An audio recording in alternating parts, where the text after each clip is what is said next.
here are the Vikings with no problems. This year, maybe a little different. Oxford Hills brings some numbers and some size, and they got one kid, Jamie Tardif, a heck of a player running out of the tailback slot. They certainly are big. I thought Thornton Academy had some good size up front. After looking at Oxford Hills lineup, they've got some real big boys up front. And last year, Jeremy Tardif did a great job running off tackle on both sides of the line against Thornton Academy. So it'd be interesting to see if in this first game of the season, they can stop his running ability. And once again, East has taken care of West. Last night's results, the West only 2 out of 5, excuse me. So 3-2 the favor of the East in those 5 contests. And of course, a couple going on this afternoon. And Thornton Academy, though, they bring back a lot of people. And you look at News Channel 13's top 10 poll, a poll that I am participating in, they're #1. And a lot of people, including myself, at the end of last year, really thought they would be the powerhouse. But coming out of the blocks, there's some question marks right now. Well, a few injuries. Unfortunately, we have to report that Jared Trudeau, suffering a knee injury, will be out what appears to be for the season. That's certainly a big blow to the Thornton Academy team because he would be a two-way starter at both fullback and defensive end. And right off quick, we're going to see what type of depth this team has. Fortunately, the fullback position, one place where Thornton Academy is pretty deep, and they got some young kids they can go to. On the defensive side, we've heard reports that they're a little slow starting out, but I saw them last week against Portland. They look very tough up front and in that linebacking core. They got some backers coming back. Well, that's their strength. They're returning some backers, and they are strong up front. Fortunately, you may see a 3- or 4-man rotation in there at defensive tackle. And the question mark right now seems to be their secondary. Of course, they graduated their secondary last year, and it's going to be whether or not Oxford Hills can take advantage of that and see if they can put the ball up top. Kind of a few places are a little weak coming out. And last year, they were so strong in these 2 places, was the secondary and the receiving core. The receiving core this year, Christian Doyen, also got Sean Stetson stepping in. These kids really unproven, and they need to step up big to be targets for Andy Burgess because we know he can throw the football. Well, I'm very excited and anticipating a good year from Stetson. We saw him play basketball, good size, great hands, and that should be an asset when attacking the football and trying to come down with the receptions. And, of course, in the backfield, led by Kevin Massey, the tailback, outstanding junior year. And we saw him at linebacker in the preseason game, and he looked terrific there as well. And, of course, Massey will get a lot of work in the backfield. Well, obviously, the key to the running game is right up front. That's going to be Thornton Academy's strength. But we do expect big things from Massey, throwing up some big numbers last year. And once again, we think he's going to be the key to the running success of the Trojans. And you look at Andy Burgess, he's got somebody to compete with right across the river because coming out, I think most people thought Andy Burgess probably the best quarterback in the West, but there's a young man over there, Mr. Randy Pettit, put up some big numbers last night. He's an outstanding quarterback. And I'd like to see Burgess step up and take that challenge and try to keep up with Randy Pettit. Well, because of the scheduling, most of the games for the Tigers occur on Friday night. Of course, Thornton Academy, 6 of their 8 games are on Saturday. So Andy can just kind of sit back and watch what Randy does on the other side and then say, I'll show you mine, you show me yours. Yeah, sounds like fun. Okay, Thornton Academy, Oxford Hills, season opener on this Labor Day weekend. The weather is just glorious for football, yes, and we're ready for it. Harper and Marc Maquette back after this with the opening kickoff. Trains, model kits, science projects, airbrush equipment, windsocks, and more. Whether you've been at your hobby for years or are just a beginner, Steve's Hobby Shop is your local full-service hobby center. Browse in a relaxed atmosphere with personalized and friendly service always available. Steve's Hobby Shop has Saco and Biddeford's largest selection of hobby supplies, and they're open 6 days a week to serve you. So stop at Steve's Hobby Shop for all your hobby needs. Is there an important birthday, anniversary, or graduation in your future? Whether you're having a party for 5-year-olds or 40-year-olds, Party Castles is a place to go to get your party off the ground. From more than a rainbow tableware, to streamers, to personalized balloons, Party Castles has what you need. Party Castles does balloon deliveries, balloon decorating, and sculpting. And if you're getting married, see Janine for wedding decorations, printed wedding invitations and supplies, and rental of the wedding bell. If you've got something to celebrate, you've got to get to Party Castles. Tucked away in a quiet corner of Saco in the quaint New England fishing village of Camp Ellis's Wormwoods Restaurants. A dining tradition in these parts for more than 50 years. A visit to Wormwoods isn't complete if you don't take in all that Camp Ellis has. Just as a visit to Camp Ellis wouldn't be complete without a visit to Wormwoods. If you think fresh fish is all they have, think again. Certified Angus beef and even chicken and pasta dishes. So take in all that Wormwoods Restaurant and Camp Ellis has to offer. Thornton Academy, as we mentioned at the outset, without a couple of kids, Out due to injury, Jared Trudeau. And of course, Jared, outstanding defensive end last season for the Trojans. Expected to start at fullback this year, and down with a knee injury and out for the season. So already, just what you can't have if you're going to have a run at the state championship, those key injuries, they got one. And it was a key injury, and I know both you and I were very much looking forward to watching Trudeau both continue to play strong defense for Thorn and run with the football. From what I understand, he had a real fine preseason, was running some people over, and, you know, truly a blow, and you have to feel very bad for that young man. He worked hard in the off-season to get himself prepared for the season, but sometimes the lessons that are best learned are the hardest ones to learn. Starting lineup for Thorn Academy's offense this afternoon, being introduced down below, and we'll run them down for you right now. At center, number 66, Chad Perrault, 5'10", 200-pound senior. The right guard, Nick Tabor, taking the place of brother Chris. Nick wearing the same number 77, 5'10", 200-pound junior. At the right tackle, the very familiar John Verrill, 3-year starter now, number 64. He's 6'1", 220, and a senior. And over on the left side, at guard, Scott Fisk, number 56, 5'8", 200-pound senior. Number 68, Alex Harda, 6'4", 225 senior. He'll start at left tackle. The tight end, Jeff Wolfhart, coming back from the injury. Okay, he'll start the game at tight end. Wolfhart, 5'11", 205, and a senior. Starting at split end in another familiar-looking sight, wearing number 41, Sean Stetson, about the same size as Matt LeBlanc, 6'3", 200-pound senior. But we don't know yet if he's going to possess those type of skills, of course, of Matt LeBlanc, the stellar wideout defensive back for the Trojans, graduated a few years back. At QB, Andy Burgess, the senior, 6'1", 205, second-year starter, and the Trojans are hoping he can lead them to the promised land. In the backfield, starting this afternoon, will be number 44, Jason Boudreau at fullback, 5'10", 180 senior. The tailback, as we said, two-way star Kevin Massey, 5'10", 170, a senior. He'll wear number 40. And at the Z-back, flanker position, if you will, number 22, Christian Doyon will start there, 5'8", 155, and a senior. Quad captains for the Trojans out meeting with the co-captains, the way football used to be. Just two guys out there.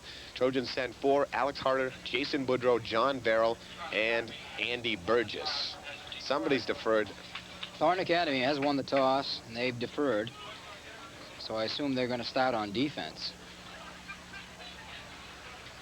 And let's see how this works for the Golden Trojans. Yes, the Vikings will receive, so Thorn Academy will start on defense. And the 1994 season just about to open up. And around the league last night, a lot of good games.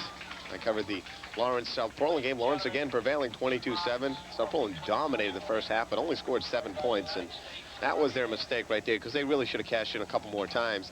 And then in the second half, Lawrence poured it on in a big controversial call that I thought was one of the poorest calls I've ever seen on a pass interference play. But assistant coach Jackie Morrison of Thornton said he was there. He was in the end zone. He saw it, and he said a kid hit him from behind. He had a different angle than I did, because everyone up in the booth all thought it was a bad play. We'll pause now for the national anthem. You're watching Thornton Academy football on CTV 30.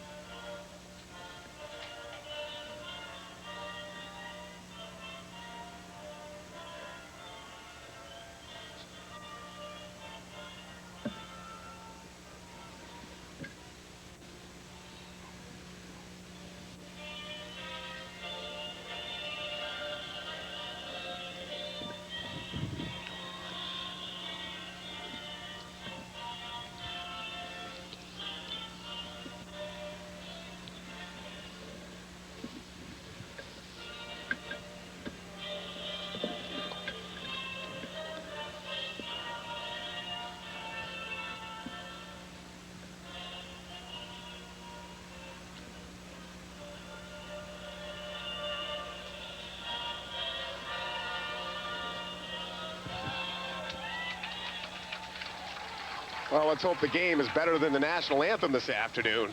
A little bit slow and bowing in and out. Just a moment ago, he got a look at the 3 shaved heads of the Thornton Academy Golden Trojans.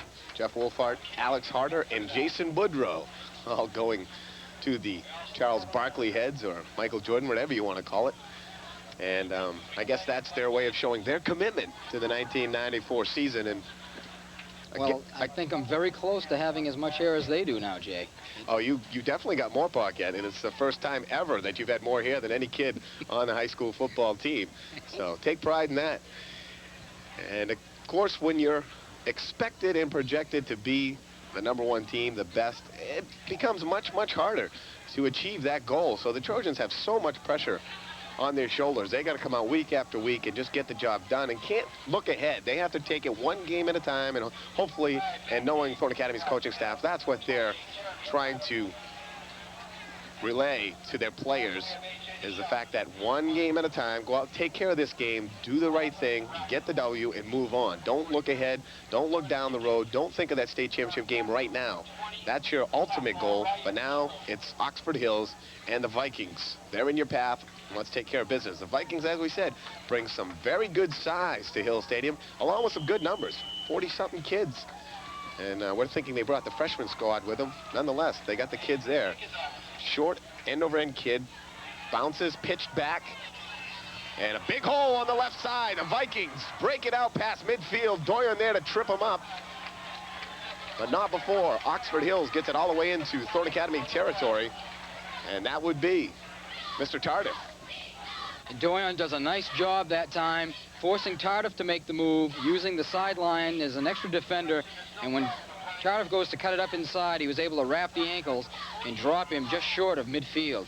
Well, they must have marked him out of bounds before that, because he did get it over into Thornton territory before the tackle. But they spot him out of bounds at the 48-yard line. First down and 10 for the Vikings, and the first offensive play.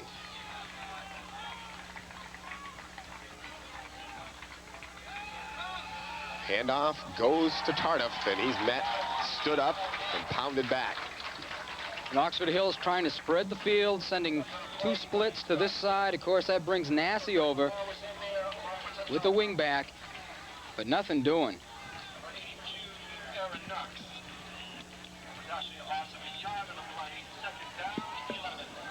Second and 11, a loss of a half a yard on the play. Oxford Hills sends two to the near side. I formation. Handoff again. Goes to Tardif. He's got a hole. He's gone. The 30, 20, 10. Touchdown, Oxford Hills. Oh, mama, what a play. Well, Shaw coming up from his safety spot, attempting to make the tackle, but Tardif with a nifty move to the outside.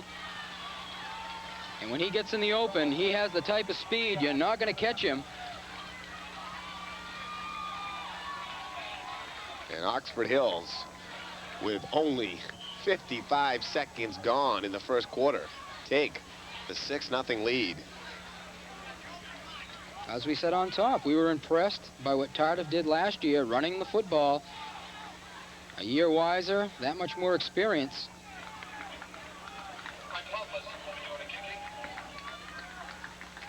Snap is good, hold is good, and kick is good.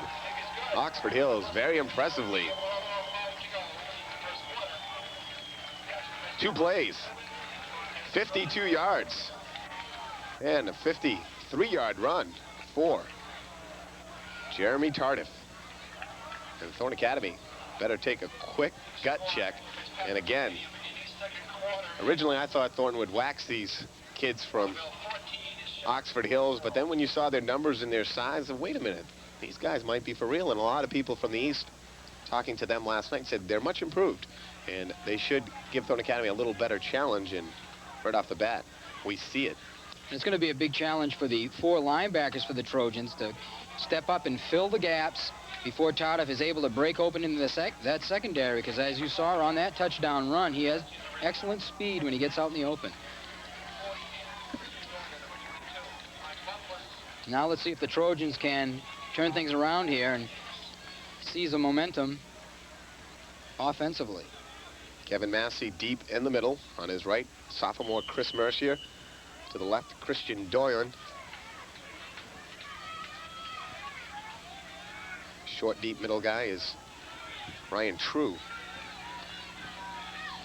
Number 20, also a sophomore, and a very talented backup tailback for the Trojans. High end-over-end kick. It'll be the sophomore Mercier at his own 18. Comes to the right side. He's got blazing speed. Cuts it up inside. Back outside. All the way out to the 47-yard line. Chris Mercier. You could see that being set up. Mercier taking the ball from the far side of the field and coming all the way. A beautiful path opened up by Thornton Academy's front four, or front line. And Mercier, one man shy of breaking a long one. Great speed. A lot of people saying Thornton doesn't have much team speed this year, but there are 2 or 3 kids, and 2 of them are the sophomores, Mercier and True, who have outstanding speed. Massey, first carry, fighting, powering his way over midfield. He'll get 4 yards. And Massey, as we've seen so many times in the past, being hit 1 yard behind the line of scrimmage, keeping those strong legs moving and turning it into a 4-yard pickup. And Thornton starts from their own 47 with the excellent kick return. Oxford Hills started from their own 48 on the excellent kick return. So if we're going to keep pace here, Thornton will go the distance on the second play. Off the left side. I formation. Burgess on the option. Pitch to Massey. Cuts inside, back outside. They'll have a first down to the 40-yard line. Very well executed all the way around. The fake up the middle, and Burgess holding the ball, making the defensive end commit himself. Nice soft pitch to Massey, who put a nice move on, cutting it back up to the inside and picking up the first down for the Trojans. And really, Jay, this is good. First time the offense takes the field, they're behind. Good chance for them to show. Keep their poise, be patient, and just go out and get the job done. Stetson comes to the near side, Doyon to the far. First and 10 for the Trojans. Pitch to Massey. Breaks it outside, still going, and he'll get another 4 yards. I believe the Trojans will take that average, 4 yards a pop. Massey with good speed, and he loves to cut it back. You get him outside, he goes wide, and then he cuts back against the grain and loves to find those angles. And Mercier will start on defense, and he'll also run in the plays with Christian Doyon. So we'll see a lot of this young man as he splits now to the near side of the field and goes in motion. Again, it's Massey, and that time he's hit hard right in the middle. A flag comes in, and that'll be a face mask, no doubt. And very unfortunate, because I'll tell you, that was Mike Lowell down there. He pushed Big Alex Harder out of the way and attempting to reach behind and tackle Massey. He got a piece of the face mask, and that'll be an automatic first down for the Trojans. Oh, an outstanding stop, but the reason why it was so abrupt and good is because he got the face mask and just wrenched Massey's head right back. And that of the 15-yard variety, and Trojans now will set up shop first and 10 at the Oxford Hills 21-yard line, trailing 7-0, 9 minutes to play, first quarter. Massey and Mercier to the near side. The fake, Burgess to pass, first time, over the middle, incomplete. Intended for Dave Massey. Ball just overthrown. And although they weren't able to hook up on that play, it's good to sprinkle in a pass, keep that defense honest, keep them spread. They have to respect the fact that Burgess can throw the football. And now Massey out and Stetson in. Stetson and Mercier again to the near side of the field. I formation for the Trojans. Massey on the counter. Off the right side. They'll get 4, maybe 5 yards on the play. And Thornton Academy in 4-down territory, so they can be a little patient, keep it on the ground, and try to still grind it out. Good lead block from Fisk coming from his left guard spot, pulling down the line and taking out the linebacker. Trojans, once again, very big across the offensive line. They're 200 and better all the way across. Mercier comes to the near side. Massey to the far. 3rd and 5. Burgess on the option, cuts back inside. Still going, fumble! The Hills got it. And Burgess was heading for the first down, and he lost the football.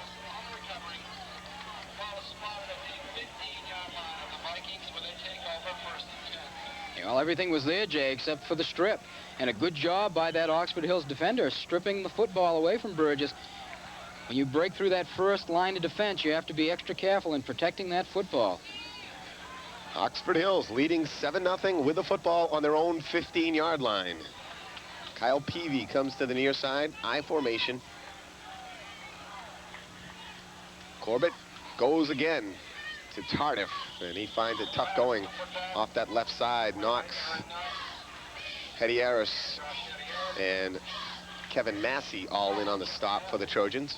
And very early on, if there is a big defensive stand, you certainly don't want to fall behind by 14 points to a team that you're very heavily favored to be handling here this afternoon. Which goes to show you one thing, and this is great. Football is not played on paper, it's played on the field. And here's an example. Exactly correct, Mr. Paquette. 2nd and 9. Corbett on the option, pitches to nobody, ball loose, Boudreau, touchdown! What a play, Jason Boudreau just scooped it up and dove over the end line, and the Trojans with the turnover. Quarterback Charlie Corbett went the wrong way and pitched it to nobody. Well, he faked left, there was no, faked right, excuse me, no one to fake to. Tardif going out to the left side for the pitch. He read the defensive end correctly, the only problem, no one there to pitch to, and Boudreau, right on the money, heads-up play, scooping the ball up and falling in the end zone. And very quickly, Thornton Academy changes this thing around. Wolfhart. And now we have a flag down before anything gets going. Saw a lot of this last night up in Fairfield. Well, this can't be a delay against the Trojans. I mean, it has to be something against the Hills. Unsportsmanlike. And that 15-yard penalty will result in about 1.5 yards, and now the Trojans, you would think, will go for the 2. And they bring in Ryan True. Looks like he's heading in. They're calling for Tabor, and the tee comes off the field. Wolfhart was going to kick, and I was told preseason that they didn't really even have a kicking game, that they were going to go for 2 90% of the time, if not 100%, and they were looking to go for 1, but now with that extra 1.5 yards, they'll go for 2. Trojans break in that power game, the very familiar triple backfield. Just different people there. Burgess keeps it, lowers his shoulder. I don't know. They say no. And Burgess stood up in a big play by Oxford Hills. Burgess thought he could get it, putting his head down, because if he pitched out to Massey, it was an easy 2-point conversion. Well, that's the thing. On that play, of course, you're right down there. You're going to have the defense packed in. You have to be a little more patient, be willing to carry that ball down the line and string it out, because when you cut it up inside, you're cutting right back into the defense. And getting back to the touchdown by Jason Boudreau, again, quarterback Charlie Corbett had the option play called. He went the wrong way because his fullback and tailback both went to the left. He came to the right, and when he went to fake his hand up, there was nobody there. And at that point, he should have figured out something was awry. He did. He said the fullback went the wrong way. Yeah, but he didn't even look back to see a tailback. He just threw it back to nobody. And boy, what a blunder.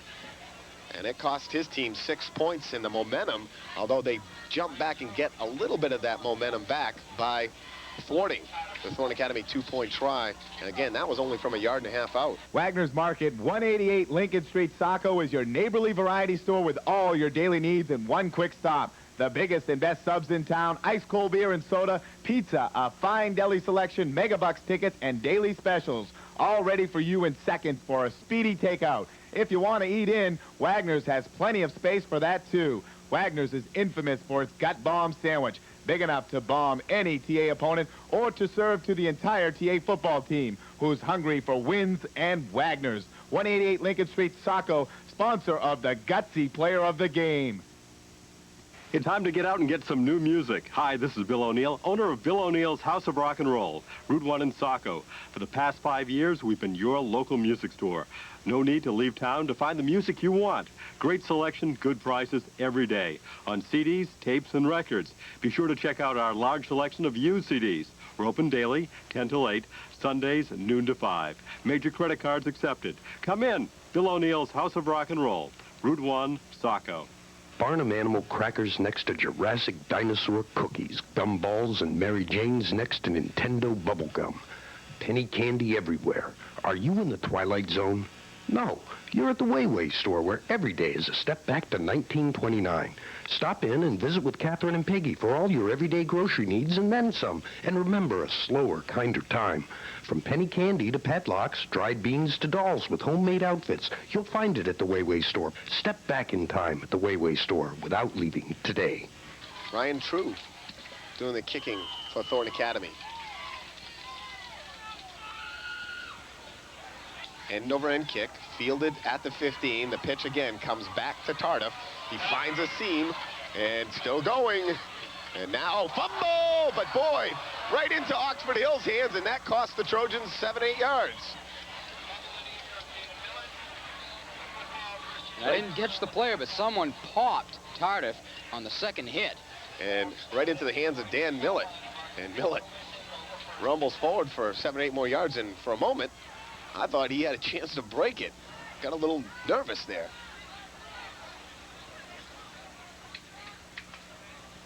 And what Thornton Academy's defense has to start doing is putting the pads in there when Tardif has the football, not so much arm tackling, and punish the ball carrier to the point where he doesn't want the ball any longer. Doyen off the field.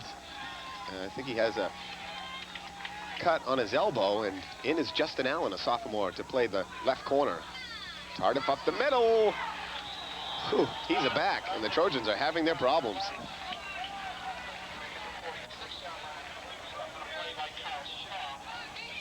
The Vikings doing a nice job right now of firing out and getting to the Trojan linebackers just long enough to spring Tardif for those gains. And now they rotate out. I believe that's True. That's in at the safety spot.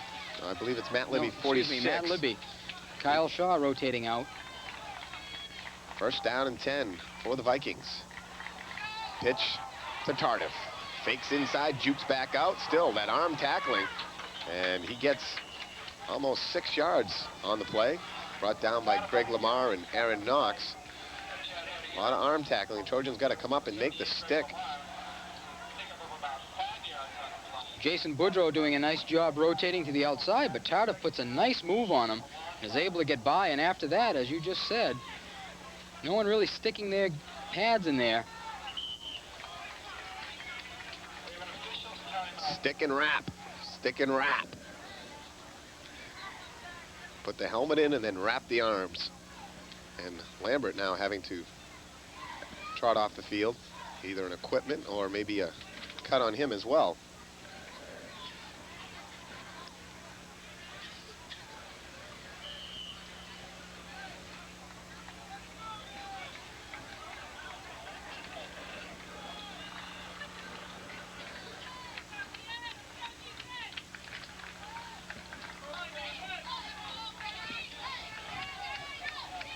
Second down and 6 for the Vikings at the Trojan 41-yard line.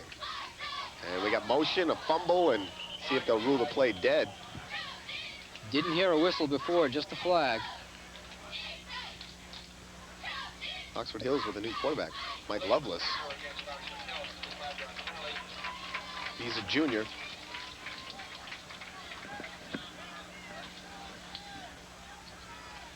And Tardif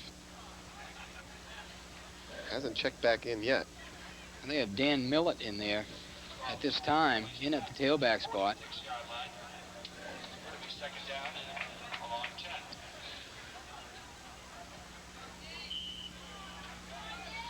Second and 10.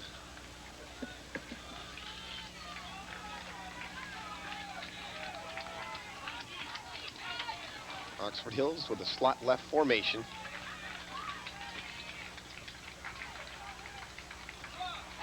Fakes the counter, looking to air it out. Get his man out there. And a great defensive play coming in late. Last second, Chris Mercier knocks the ball away. I'll tell you, that was almost a great hookup. That quarterback throwing the ball up there. And Briggs, Jason Briggs, number 11 for the Vikings, almost coming up with the ball. But Chris Mercier able to strip the ball while they're still in the air. A great defensive play. Got to be very impressed with his play to start the season. Starting on defense, getting mega time on the offensive side, and of course the fine kick return to start the offensive series for the Trojans on their first possession. Third down and a little more than 10. Again, Loveless to pass. Pressure on. Lobs it out. Got his man out there. Everyone converges. And a completion. What a catch. It's Jason Briggs running a nice out-and-up pattern. And Loveless getting crushed as he throws the ball and just able to lay it out there. And Briggs out in the open, coming up with a great catch. So Libby and Mercier both closed in at the last minute. They all converged. Matt Libby got there the same time the ball did.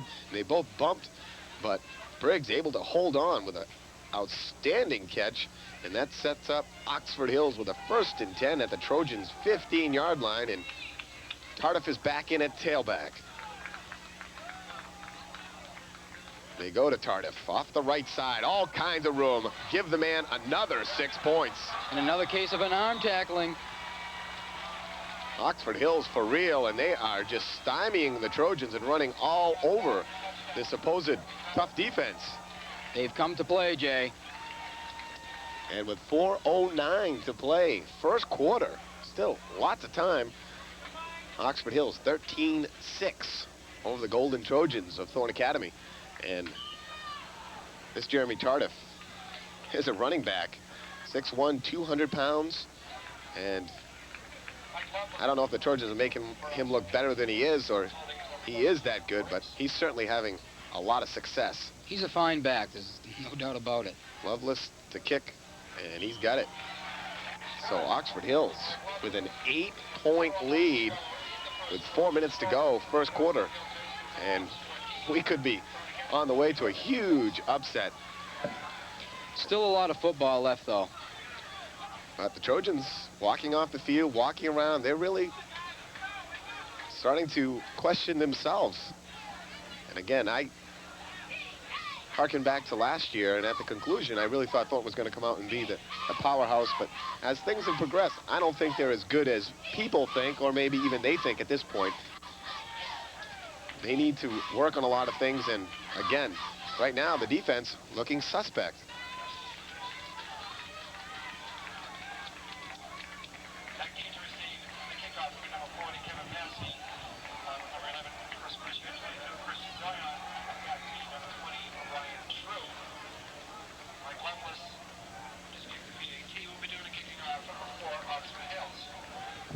Last night's action, Marshford handled Gardner.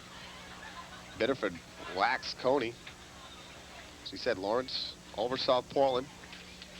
Bangor taking care of Lewiston.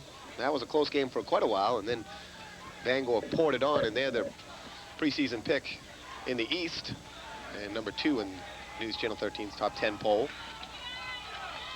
This afternoon, Cheverus and Waterville do battle, along with this one in Portland. Manhandled Sanford, 32-zip. Mercier coming out. He gets it out to the 30-yard line. Problems getting going, colliding into his own players, but he gets it out to the 30. Decent field position where the Trojans will set up 1st down and 10. Offense has yet to score. Only touchdown came via the defense. And the offense looked good on that first possession, really driving the ball down the field. And the turnover by Burgess ended that drive inside the 20-yard line. They go to the fullback, and that's Boudreaux, and Oxford Hills is fired up. They're hitting and they're bumping and pumping. Thorne Academy right now, I'd love to see him go ahead and fake that belly and step back and rifle the ball. Well, on the one pass that Burgess did throw, he had Nassy open, breaking over the middle, and the ball just out of the reach of Nassy. And that certainly would help to open things up here. Right now, Oxford Hills playing up strong on the run, packing things in. Burgess will air it out, rolling out, got room to run. Puts it under and gets a 1st down for the Trojans. Picks up 9 yards on the play.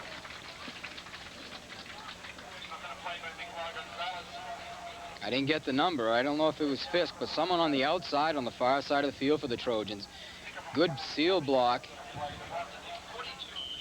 Pushing containment for Oxford Hills right to the inside, and that's why Burgess had the whole side of the field. And also Skowhegan last night handling Edward Little, 26-0. Pitch to Massey. Cuts inside, and he's knocked back. Handled.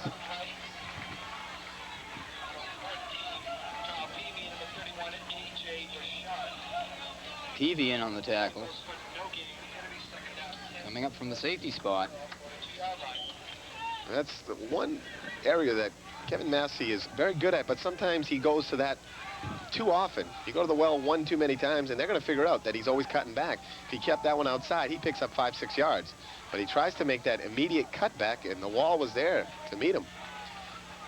He can't cut it up every single time. There's room to the outside. You got to take it. Burgess to throw. Looking out, got time, fires deep for Mercier, overthrown.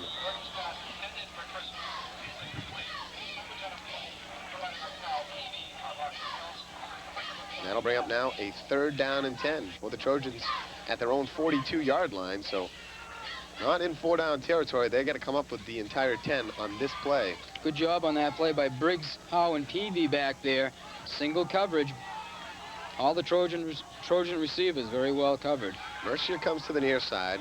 Dave Massey goes to the far, and Oxford Hills will take a timeout. And with that timeout, we'll take a break. You're watching Thorne Academy High School football on CTV 30. We do it right for you. The answer to drafty, hard-to-open windows? I would suggest getting some vinyl replacement windows. If they come to Maine Glass, they're going to get good quality products for competitive price, but most of all is the service. And we want the public to know that if they have problems and they deal with Maine Glass, we're here to take care of them. If they buy a product from us, we live up to everything that we say we'll do. Leading the great American tradition of trading post is Aldo's Trading Post, famous since 1991. He's so far in the lead that people everywhere are asking, where's Aldo? In the heart of downtown Biddeford, of course, and he's got a new location at 152 Main Street. Just 2 doors down from the original, you'll find even more great bargains on everything from video games to office furniture, appliances to record albums. Stop in today, check out both stores, and play the area's newest, most rewarding and popular game, Where's Aldo? When you find him, you'll be glad you did. Welcome back to Hills Stadium in Saco. J. Harper and Marc Maquette. Thorne Academy trailing 14-6 with 2:05 to play. They have the ball looking at a 3rd down and 10. Oxford Hills has called the timeout. And Thorne Academy right now a little bit shell-shocked. Jeremy Tardif, the senior tailback, has rushed for 87 yards on a mere 6 carries. And of course, the 53-yard run for the touchdown to start things off in this contest, certainly giving him the bulk of that. But he also had the other touchdown run about 16 or 17 yards on that one. Mercier comes in motion, fakes the handoff over the middle. They got Massey wide open. He's got some room. They'll get it all the way down inside the 30-yard line. A beautifully designed play, and Kevin Massey picks up 30 yards for the Trojans. He split Massey this side. He sneaks out of the backfield, finds a seam right up the middle. And Burgess, nice job of finding him. Well, they've been using Jason Boudreau at fullback. We saw him last week against Portland in the exhibition game, play tight end, and made some wonderful catches from that position. Jason, a very talented athlete. Double slots again. This time they go to Boudreau, breaks through. Alex Harder downfield, hammering his man about 9 yards down, and picked up another blocker, another defender with an extra block, and Jason Boudreau rushes for 7 yards on the play. That'll bring up a 2nd down and 3. Well, if there's someone you want to be running behind, I would say Harder's a very good choice. The new and improved and lighter Alex Harder. He certainly is. He worked hard in the offseason. Massey goes to the far side of the field. Now Mercier in motion. They use a split. It's Chris Mercier on the pitch, makes a nice move. Flag is down on the play as Chris Mercier gets it down to the 6-yard line, but I think the late flag was motion against the Trojans, and I wonder about that one. It looked like Massey to the far side, lined up over the ball, then jumped back and looked like he got set in time. And they say no. I wonder about that one, because that's had to be the call. Because he lined up over the ball, jumped back, and set himself, and looked like he was set long enough to be considered okay. Tough call. Negates a beautiful play and another fine run by Chris Mercier. He is a lethal weapon. Have they come out with 4 yet? Or is it 3, the final Lethal Weapon series? Lethal Weapon 4? We haven't seen 4 yet, I don't think. Yeah, so maybe Chris Mercier is that. I like the way they're using him. He's an outstanding athlete. Utilize that speed to the outside. I had the pleasure of coaching him in both basketball and baseball at the middle school, and a terrific athlete, and he's great in those sports as well. Mercier again in motion. This time Burgess rolls the other way. He's got room. Now he's trying to beat to the corner. And he's going to get to the 20-yard line. That'll stop the clock with 51 seconds to play, still here in the first quarter. It's been a long first quarter, Really, Jay. we've seen some excitement, seen some wonderful plays. Oxford Hill's enjoying the better of it. Jeff Wolfhart checks in with the play. And a big 3rd down and 2, although the Trojans' obvious 4-down territory. Mercier and Massey both come to the near side. Hand off to Massey up the middle. He fights through and should have the first down.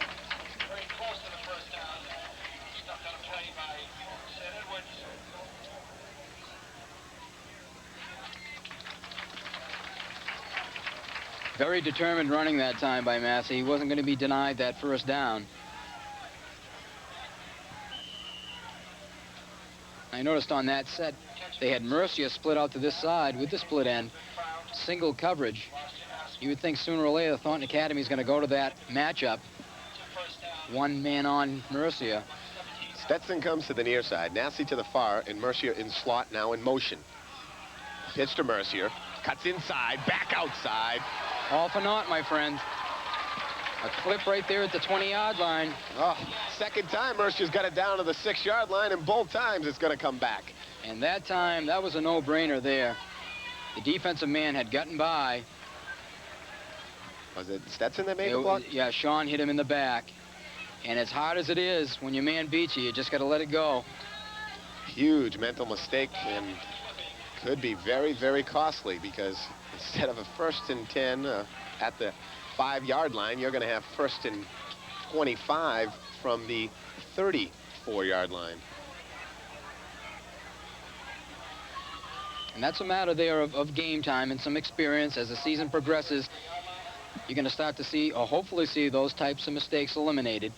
That's a great set, and we've seen that over the years with Thornton Academy, and Mercier doing a great job at coming in motion and taking the pitch and then making some nifty moves and almost breaking both of them.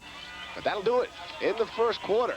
Our score, Thornton Academy trailing by 8. It's Oxford Hills 14, Trojans 6. We're back right after this on CTV 30. Looking for someplace old, yet someplace new? High-quality food and entertainment, yet priced within reach? Then the Carryman Pub is for you. From a warm family gathering to the excitement of big-screen satellite sports with free pizza, it's all at the Carryman Pub. Now featuring light lunches at a light price, in addition to their famous Blackboard specials. Carryman's also has happy hour prices all night long, Monday, Tuesday, and Wednesday, karaoke Thursday, and outstanding live entertainment Friday and Saturday. With something for everyone, you can't go wrong with a visit to the Carryman Pub.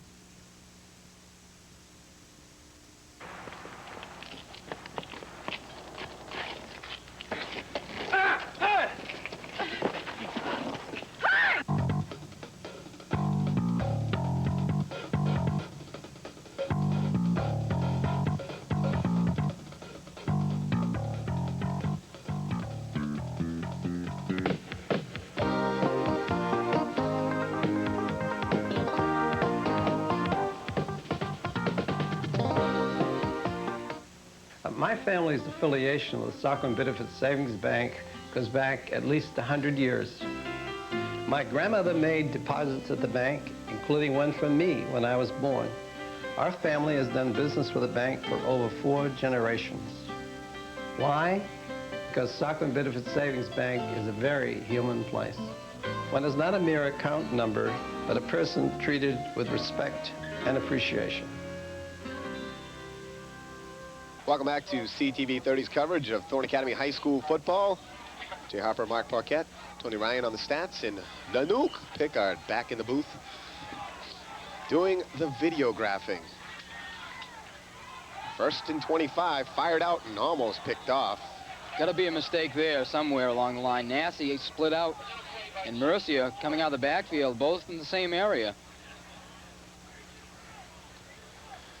And again, neither receiver really open. Burgess should have realized that and either rolled out, bided more time, or something other than the option he chose. And now it brings up a 2nd and 25. Just got to let that play develop a little bit more. Let the receivers find their spot, get things spread out, especially with the speed of Mercia. Stetson to the near side. Looks like he's going to get sole coverage out here, and might be time to try the old jump ball. Mercier to the far. Burgess over the middle again. Wolfart with a catch, rumbles over 2 defenders and gets it down inside the 15-yard line. And I'm a steamroller baby after he catches the ball. Little JT. And it appears that the Vikings are a little bit soft over the middle. That's been there twice now. Once it was Massey, the other time Wolfart. And the Trojans now with a much more likable situation, a 3rd and 6. The pitch goes to Massey. Cuts inside, gets hit hard. Nice tackle on the play. Big number 50 for the Vikings defense. Josh Herrick, 6 feet 215, and he leveled Kevin Massey. And now we're looking at a 4th and about 3. And Tardif coming from his outside linebacker spot. They're really doing a nice job of coming up. Although he doesn't make the tackle, he forces Massey to cut it back to the inside into the pursuit. You're Coach Agresti. What do you call here? I'd like to go back up top. Back up top, he says. Doyon comes to the near side. Massey to the far. High formation. Looks like a running situation. It is. The counter back the other way. Kevin Massey. Gonna be close. He's got it with that good 2nd, 3rd effort. And the Trojans will have it 1st and goal to go at the 5-yard line. Well, that time cutting it back up inside was the right thing to do. And it looked like Massey was going to be stopped short, but once again, keeps the legs churning. And that a huge play in the scheme of things. And certainly is. Certainly that formation, you probably thought they'd stick on the ground because they had Doyon and Massey out wide, not their premier targets. Jason Boudreau fighting. Oh, man, it looked like the referee was about to raise the arms, and he doesn't. I say Boudreau again. It's one of those piece of paper spots again. It certainly is. Referees hate to give up that thing. They just love to mark that ball one more time. Well, it's either Burgess on the keeper or I go to Jason Boudreau. Boudreau's in the middle, True on the right side, Kevin Massey on the left. And they go to Boudreau. Boudreau off the left side, and they're going to say no again. He wanted to put his arms up once again. It's not there. Well, it's kind of hard to believe, but unfortunately, Jason just blew his chance for a 2nd touchdown of the afternoon because guess what? Coach Agresti will not go to him another time. What do you think? He gave his 1 chance. Now it's going to be Kevin Massey or the quarterback, Andy Burgess. That's my guess. Well, you would think Burgess with the big frame, just take the ball and dive up over the line, rather. 3rd and goal to go for the Golden Trojans.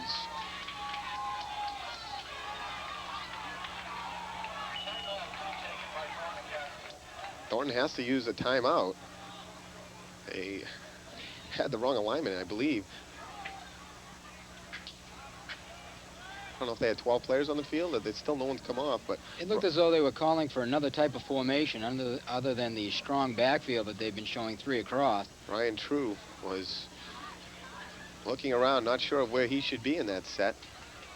But Burgess doing the right thing. Instead of taking a penalty in this situation, call the timeout.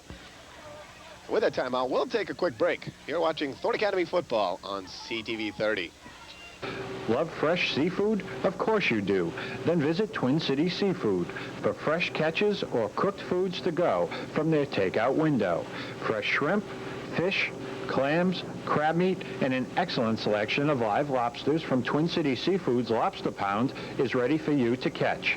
Twin Cities Seafood, just seconds across the bridge in Biddeford, or call 282-3525. There's always a fresh catch arriving. A pane of glass Sacco's own stained glass studio, located in Pepperell Square, has all the supplies you'll need if working with stained glass is your hobby. Or if you've always wanted to learn this craft, call now for information on the new Flex Time classes, which run continuously in 5-week sessions. It's easy to fit these variable time classes into virtually anyone's busy schedule. So in '93, resolve to express your creativity. Call Barbara at A Pane of Glass and register for classes today. Burgess has him in the eye. And he goes quarterback keeper, touchdown.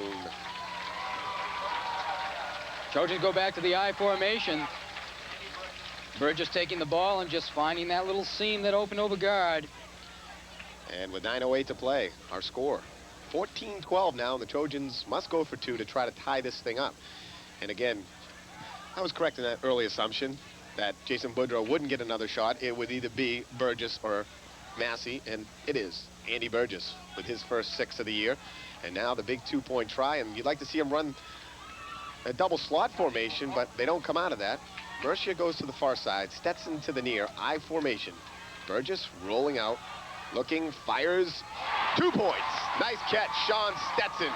Beautiful job by Stetson, keeping the defensive back behind him, coming to the football, and almost down on his knees, coming up with a catch. Perfect throw by Burgess, and Thornton Academy tying the football game. Now it's time for the defense to come back onto the field. And make something happen. Exactly right. Make it happen. Someone's got to step up and make it happen.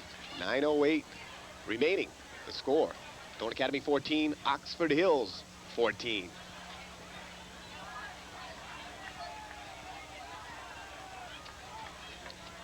And as a coaching staff, you find out who your better players are in these situations, who your leaders are.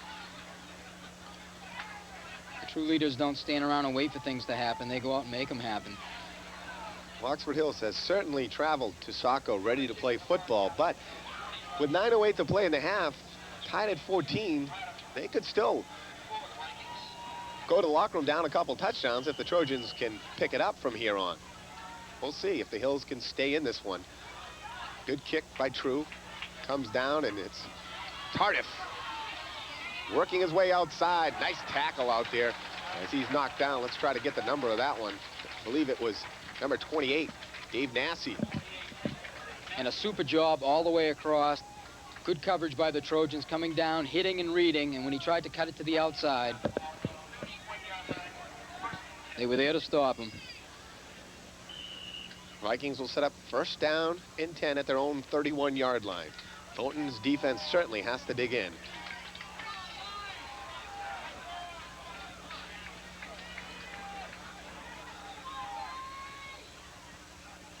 High formation and movement for Oxford Hills, and that'll move them back 5.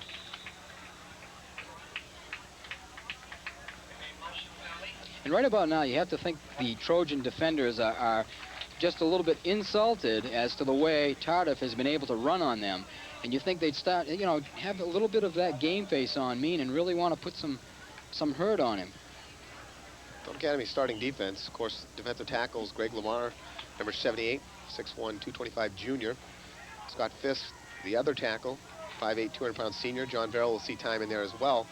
And then you got Alex Harder and Aaron Knox at defensive ends. Linebacking core of Jason Boudreau, Chad Hedieris, Kevin Massey, and Dave Nassy. All very experienced and strong players. Fake counter inside. And a little bit of room, and the ball carrier fights it back over the 31 to the 32-yard line. That'll set up a 2nd and 9. Gain of 6 after the penalty.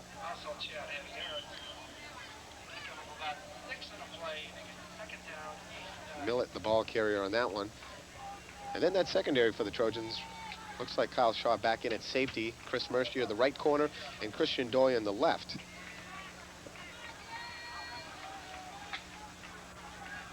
I formation. And it looks like Loveless to throw. Fires out. Intended for his man, Jason Briggs. Goes through the wickets and incomplete. Stopping the clock with 7:39 to play. And that'll bring up a 3rd and 9 now. The big play here for momentum and a chance for the Trojans to take their first lead of the contest. And Kevin Massey putting a big hit on the quarterback just as he was able to get the ball off.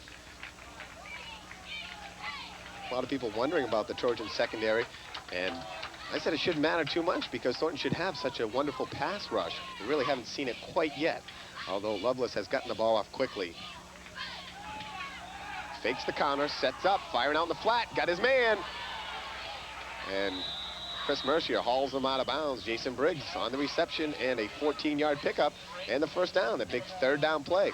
And that's what the running game is doing for the Vikings. Good play ball fake to Tardif. And Thornton Academy's linebackers have to respect that, can't draw back into their pass coverage, and you find man wide open on the flat. Exactly, and I couldn't agree more because that was a great fake, and you got to respect Tardif. Obviously, he's been brilliant, and that also slows down the pass rush a little bit because they're looking for that run. And the Vikings will go to him on 3rd and long. First down and 10. Counter play to Tardif. Tardif wrapped up. Teddy Harris. And then Kevin Massey puts the finishing touches on a beautiful 1-2 punch by the middle linebacking core. Teddy Harris coming out of nowhere, wrapping the ankles, and then able to hold on and let the other guys come in and clean up. A fine job down there on the field. Loss of 3 on the play. That'll bring up 2nd and 13.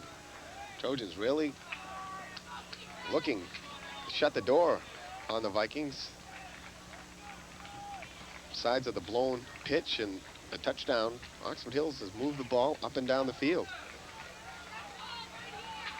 They haven't punted yet, I do not believe. We've not seen one. They may have on the sideline. Now, late flag from the back. That's usually delay of game. Boy, I'm getting good in my old age. Are you getting old? Well, it's inevitable. Another season with the Trojans. How many years does this make now? You got to kind of wonder if Oxford Hills has some type of a play design for a screen to Tardif. Might be a nice time to use it. Don't give them any ideas. 2nd and 18. The ball at the 37-yard line of the Vikings. Lovelace the pass, airs it up. Doyon not looking, now he does. He gets bumped off, good coverage. And if he could have called any, it might have been offensive as Briggs doing a nice job at riding Doyon back. And Christian Doyon almost got caught with a cardinal sin, not looking back for the ball, but he did just in time, nick of time, if you will. And it's funny you mentioned that because as an observer here, I'm saying, look back, as the ball's in the air, and he does in the nick of time and is able to knock it down. Little Bonnie Raitt. All kinds of music here this afternoon. It's supposed to state the year, though. That would have been 1989. Thank you. You're welcome. 3rd down and 18. And a big play again for the Trojan defense. Lovelace dropping back, and there's that screen, setting up. The Trojans are there. The hit and the tackle, and did Boudreau time it? I believe he did. No flags. Boudreau says, play for the ball, the heck with it. I'm going to put a big-time hit. Now you see Massey getting up into the face of Tardif, and we don't need that right now. Hey, I don't blame him, though. Tardif is saying all kinds of things to Thornton Academy, and I like Massey coming over and saying something. Why not? And Boudreau puts his helmet right between the 2 and the 8 in Tardif's back, and that ball comes flying out. And that's what the Trojans needed, a defensive stand.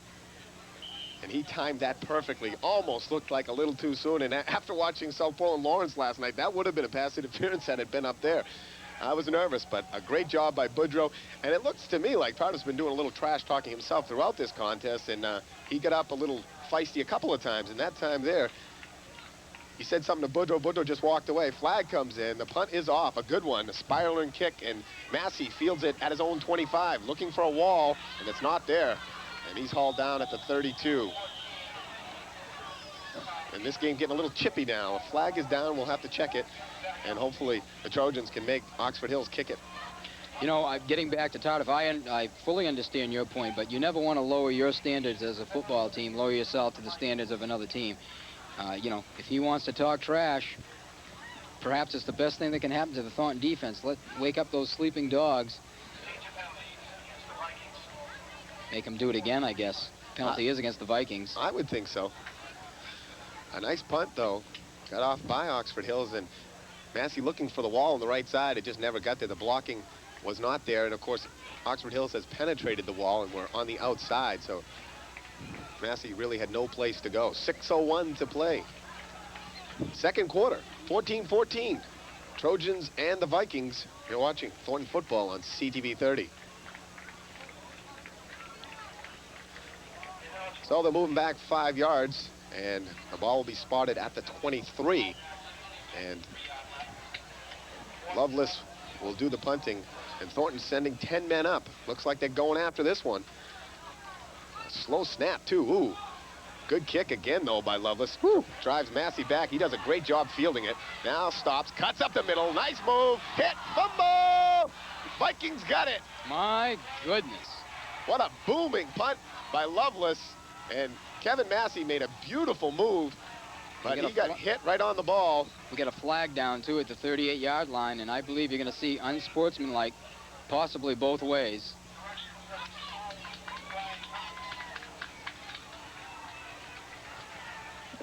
Thornton got in and put a little pressure on Lovelace on the punt, but he boomed it anyway. And Kevin Massey did a great job going back to make the catch on the ball, and then made a nifty move up the middle. And the initial call is against Thornton, but Thornton saying, no way, it's the other way. So the unsportsmanlike goes against Oxford Hills, not Thornton Academy, unless they're going to do these double takes here. And now Greg Lamar says, come on up, boys. Well, I saw Massey on the field with an Oxford Hills player on top of him and wouldn't let him up. And just when you think Thornton is starting to turn this thing around and get the momentum going in their direction, another turnover. And really, a first half that they can't be real happy with between penalties and turnovers. Certainly not. And again, the decision to make him punt it again, obviously you'd say, yeah, definitely the right call. And Thornton would have gotten a little better field position had Kevin not coughed up the football. But after you do that, you say, geez, maybe he should have just taken the ball. But always easy to second guess. And you can't really blame Kevin Massey on that one. I mean, a nice move up through the middle, and an Oxford Hills player just put his helmet right on the ball. And not much you can do when that happens. 1st and 10. Vikings with the ball on their own 47-yard line. Handoff goes to Tardif. He scampers through the middle for a gain of 3. And that'll bring up a 2nd and 7.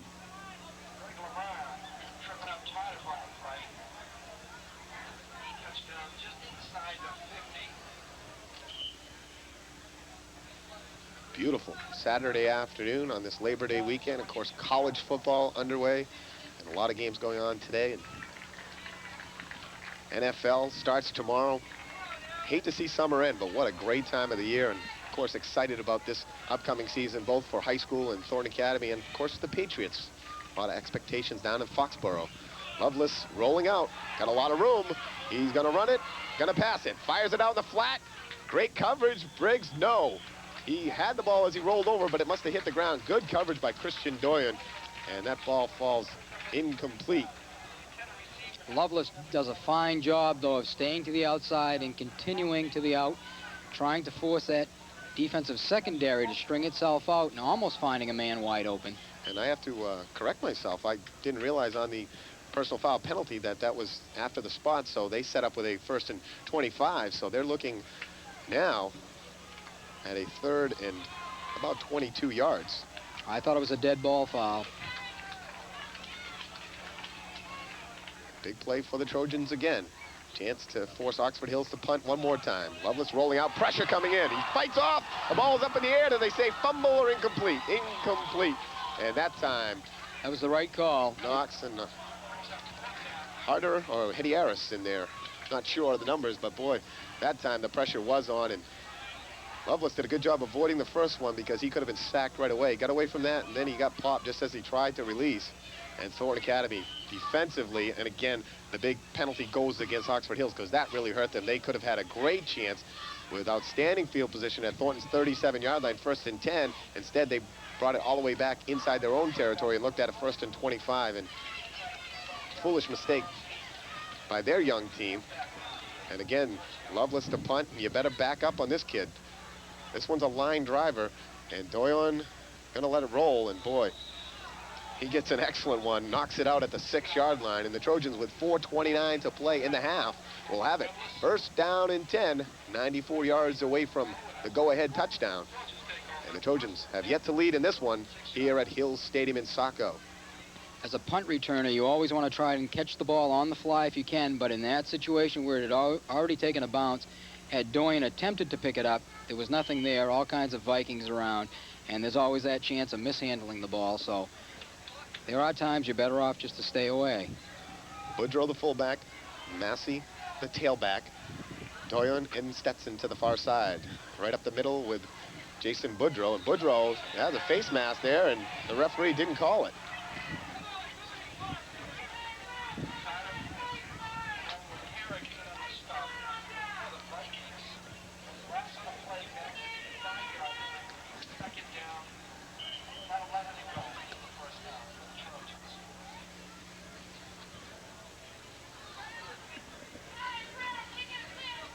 Loss of a yard on the play, and looked like an apparent face mask got overlooked. 3:50 and counting. Trojans with a 2nd and 11. Some big blocking up the middle, and Massey powers his way out to the 14-yard line and nearly broke right through the secondary of the Vikings. But now a big 3rd down play, 3rd and a couple. Trojans had some good power blocking on that right side as Verrill moved his man off the ball about 3-4 yards. And the secondary and linebackers for Oxford Hills are coming flying right up to fill the holes. And you have to feel that if Thornton would throw the football, they'd find some wide open areas right now. Massey to the near, Mercier to the far. They go to Boudreaux. Boudreaux up the middle in the 1st down, and a big one as they move the chains with 3 minutes to play. And the Trojans' prowess at going the distance late in the half has been prevalent year after year after year, and we'll see if they have it in this 94 campaign. And a very important drive right now for Thornton Academy to establish the momentum to start the 2nd half. You know, a big 1st down by the Trojans, going right over Fisk and Harder on the left side, picking up a big 1st down.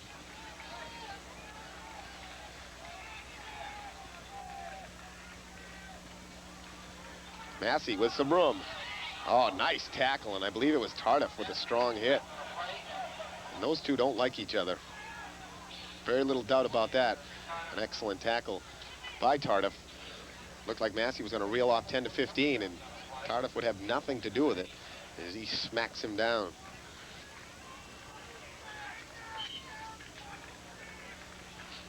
You look at Oxford Hills' defensive front,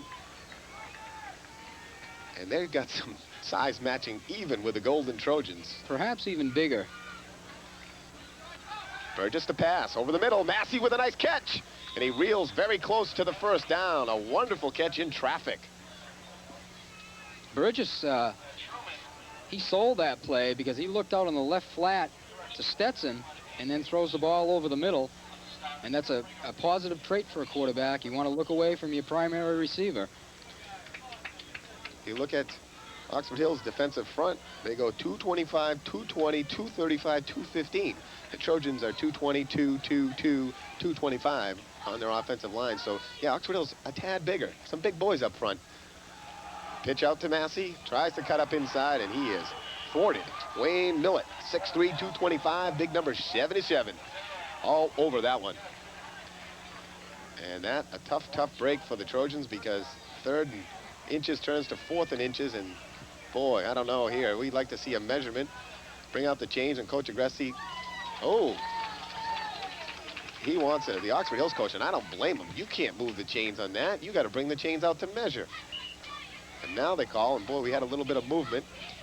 From this vantage point, it does not look like he's going to have the 1st down. And even if he does, it's going to be by the nose of the football. Right, it's going to be by a half an inch to an inch, and you can't just say, oh, yeah, 1st down. We can tell, even though the ball is close to the 30, which gives you a little bit of... He better hope it's a 1st down so he can save face here, and... Oh, my, look at that. Oh! You know, yeah, the officials certainly are breathing a sigh of relief, and you can't blame Oxford Hills coach Alex Seams, head coach Ted Volcha. Is that right? I don't know. Sounds right to me. Close enough. First down and 10 for Thorne Academy. Minute 20 to play, though, as time is winding down in the half. Burgess fakes, looking out. He's got Stetson over the middle, going deep out for Doyon.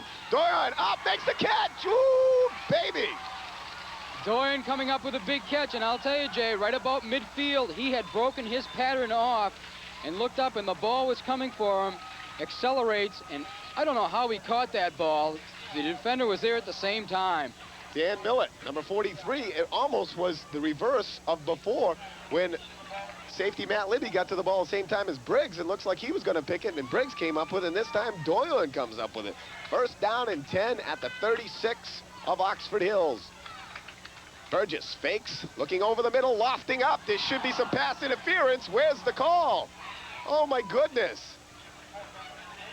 Well, Tardif was there on Wolfart, hands up, not looking back for the football. And that usually is automatic flag.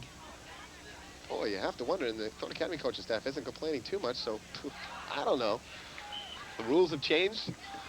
Looked like the defender was grabbing at Jeff Wolfart as he was trying to turn back and make the catch. Clock stops, though, 56 seconds. Plenty of time. Second and 10. Stetson to the near. Doyon to the far side of the field. The fake again. Good protection. Lofting it up, and right there, he got pulled by the jersey. The referee never saw it. Christian Doyon got pulled from behind by the jersey, number 14, making that play on him, Kyle Peavy, and the referee never saw it. Oh, my goodness. He actually pulled at him twice. Once was about the 20, and the other was inside around the 12-yard line, and both times, apparently the official on the far side of the field not having the angle that we have up here on it. Gee. Who are you watching? You're supposed to be watching the receiver and the defender. The ball that was being thrown right there. Doyon got slowed down about 5 steps. No wonder why he never got close to the ball. Third down and 10. And 2 consecutive plays that could have been whistled for pass interference. Go for naught. Stetson bumped. There we go. Oh, all right. We'll get it on the third one. Thank you very much. And that time, that probably was the least of the 3. Actually, it was, because that ball was overthrown, although I'm not sure if that is part of the high school rule, if it was a catchable ball. You see that in the professional ranks, but certainly contact prior to the ball arriving. I thought Sean Stetson sold that one very nicely. That the better acting job of the 3.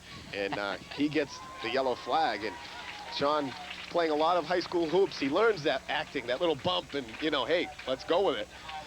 And certainly that was, to me, the least of the 3.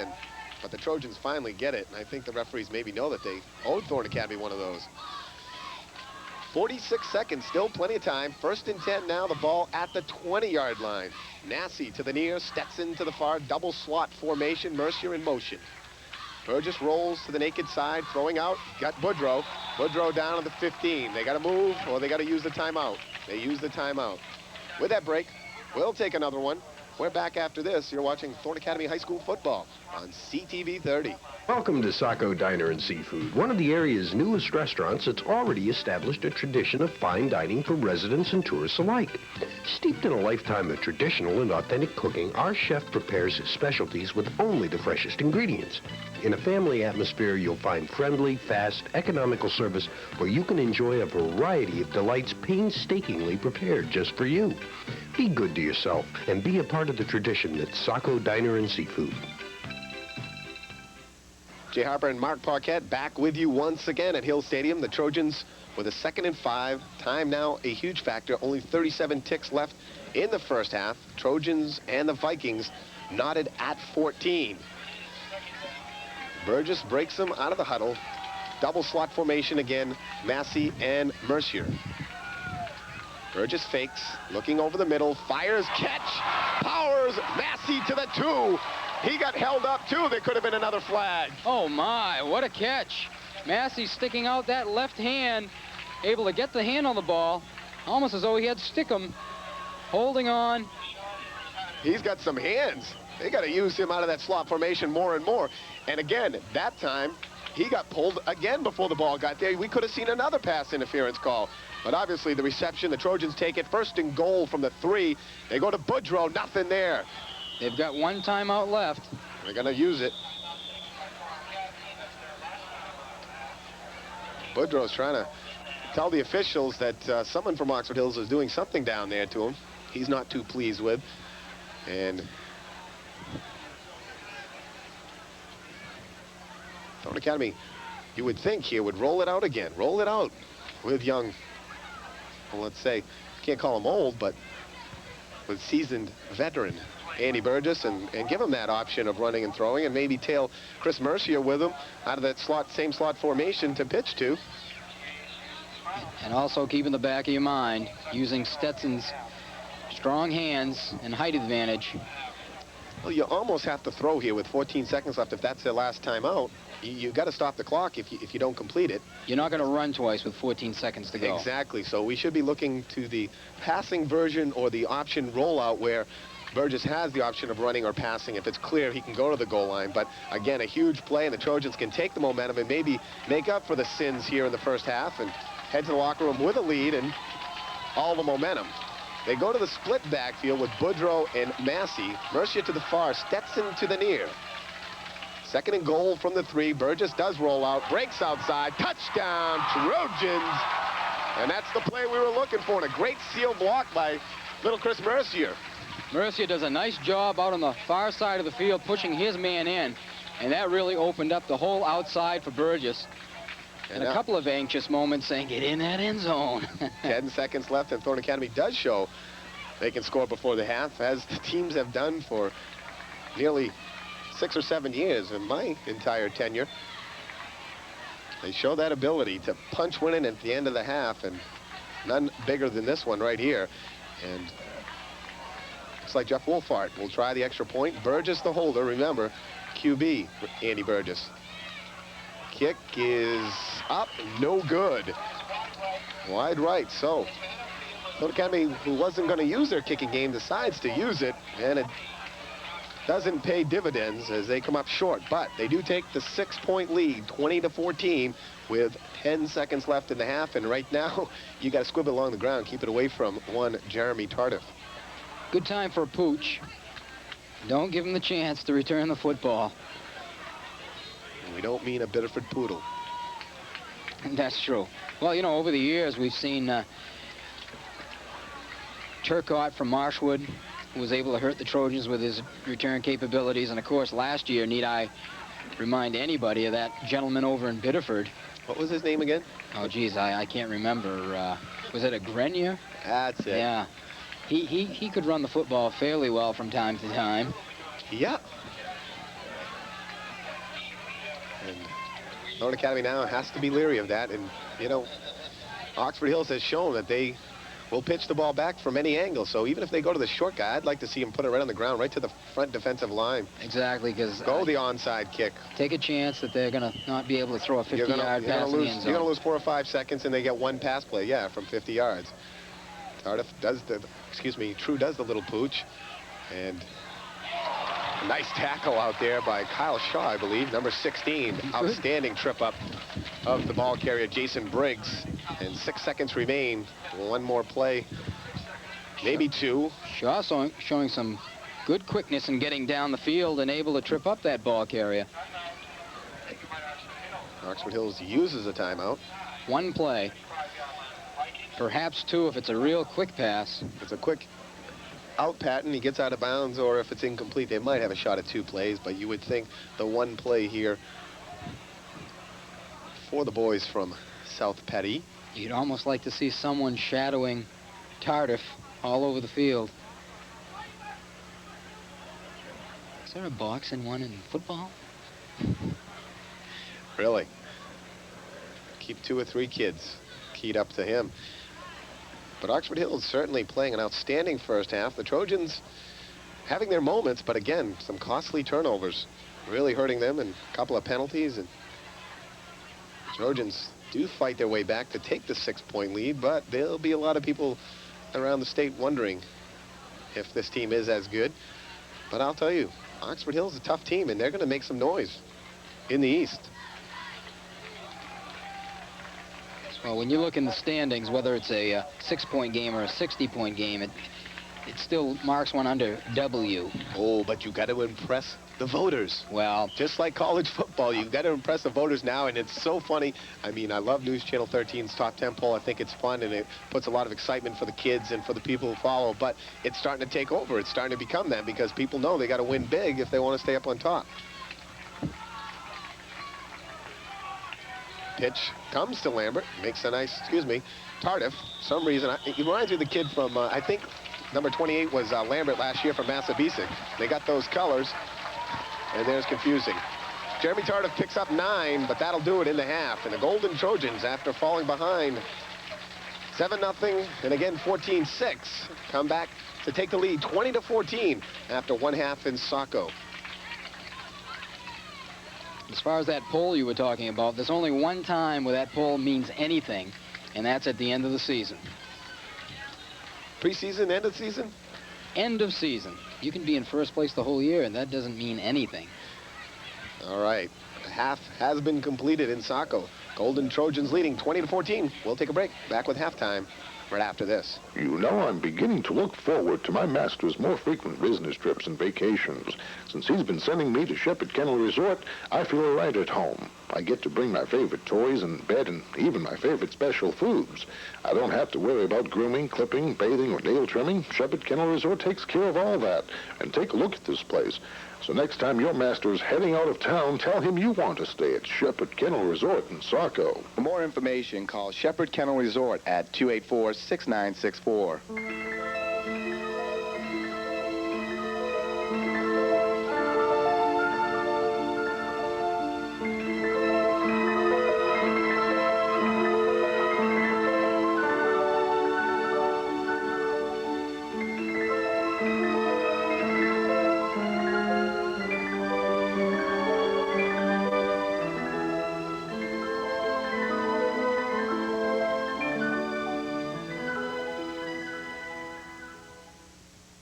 Welcome back to Hills Stadium in Saco. J. Harper and Marc Maquette.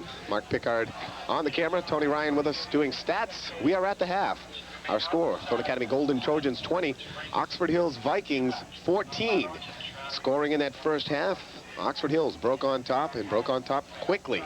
A nice kick return by Jeremy Tardif. Got the ball out to the 48-yard line. One run, they lost a yard, and then the next play, Tardif goes 53 yards. And the kick was good by Lovelace. And at 11:05, Oxford Hills led 7-0. And then the Trojans drive the length of the field. They cough it up. And then the big break as the quarterback went the wrong way and then pitched to nobody there. And Jason Boudreau with a tremendous play, very athletic, to be able to scoop that ball on the run. He was running as fast as he could to get there before the Vikings. And he picked it up right at the one and dove over for the touchdowns. And Thorne Academy, at that point, we're going to kick it to tie it up. But then the penalty against Oxford Hills put it to the 1.5-yard line. They decide to go for the 2, and Burgess is thwarted at the goal line, and Oxford Hills maintains the 7-6 lead. And then Oxford Hills comes back down the field, moving the ball nicely, again featuring the running of Jeremy Tardif. And Tardif, again, breaks off the right side this time and goes 16 yards. And the kick was good, again by Lovelace, and it made it 14-6 Oxford Hills. The Trojans, though, in the second quarter, they come marching back, and Andy Burgess from 1 yard out puts it over to make it 14-12. The two-point conversion pass to Sean Stetson is good, and it's 14-all. And then the Trojans, as we said, the last 3 minutes go the length of the field, and Burgess again with a 3-yard run and the touchdown, and they try the extra point. Wolfart's kick is wide right, and that's where we stand at 20-14. Look at some of those key stats in the first half. Burgess 5 for 12 for 107 yards. He hit Doyon, Wolfart, Boudreau, and Massey 3 times, so he has mixed it up, finding different receivers throughout and having a nice job. And on the other side, quarterback Lovelace 2 for 8 for 43 yards. Although he's looked pretty good throwing the football, and he's looked good running the team. And coming on, we believe in relief. Are we sure or not if Charlie Corbett started the game, number 7? He did start, and then Lovelace came in, and Lovelace has done a fine job since replacing him after the botched option run. And, of course, that would do things. The running for Tardif on the afternoon, he had a brilliant 9 for 91 yards in that first half, and close to 100. And again, he's a superb runner, And the Trojans, good news, they'll start the second half with the football, leading by 6. And I believe you're going to see a different Thornton Academy team. Prior to the game, when they took the field, obviously very excited. And now I was down there as they were coming out of the runway at halftime, seemed to have a more business-like approach. They know they're in a football game, and they know they have to go out there and execute and get the job done. And I think you're going to see them do that here in the second half. And 2 key fumbles in that first half. One by Burgess, where he would have picked up the first down, coughed it up. And then when Thornton finally got momentum back, the booming punt by Lovelace chased Massey way back and made the catch, made a nifty move, but got stuck on the ball and coughed it up, and Oxford Hills had the turnover. Unfortunate for them, they had the personal foul at the end of that play, and that really took them out of a chance to take all the momentum and actually could have had themselves a 6 or 7 point lead at the half.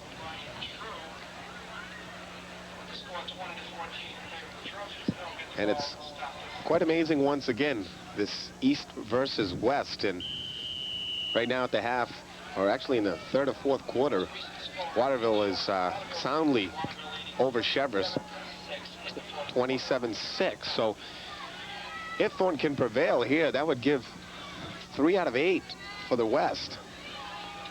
And last year was the same thing. The East dominated.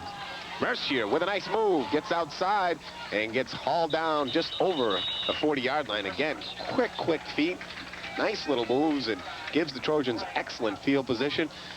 He is lethal weapon 4. When you look at him run the football, he does a real nice job of setting up his block. He followed Jason Boudreau, Boudreau pushing his man to the outside, Mercier waiting for that to happen, and then cutting it back to the inside of the field.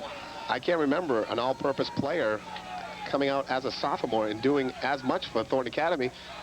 Of course, Art Laveris came out as a sophomore and did tremendous things, but he wasn't the all-purpose type of player that Mercier is, who does a little bit of everything. And certainly, Mercier making a mark early on in this '94 campaign. I think as the season progresses, you're going to see he is going to become a very integral part of that offense and making it run. And that's what speed will do for you. Once again, it opens up the field. Mercier had 2 great option runs on the pitches, and both were negated and called back because of penalties. Otherwise, he'd have like 25 yards rushing on the afternoon. Stetson to the far side, double slot. Burgess to throw over the middle. He's got his man. Massey makes an outstanding catch, but unfortunately, as he tried to wrap that up, he lost his balance. Otherwise, he would have been another 20, maybe all the way, as the Trojans pick up the first down to the 40-yard line of the Vikings. Looked as though he was almost losing that football and dropping down to assure that he would hold on to it. And he was wide open. A great delivery by Burgess. Burgess certainly prevailing in the passing department, looking smooth and strong. 1st and 10, handoff up the middle, big hole for Boudreau, breaks the tackle, another, he's down to the 20, a foot race to the 10, the 8-yard line, ridden out of bounds by Millett. What a run by Jason Boudreau as he reels off 32 yards. Great discipline by Dave Nassy also, who was split on this side. Had he made the block, it would have been a clip. Had the discipline to lay off, allowing Boudreau to get to the outside. And Thornton Academy. 1st and goal at the 8. Stetson to the near. Christian Doyen goes to the far. High formation with Boudreau and Massey. They go to Boudreau again, and right there is the big guy.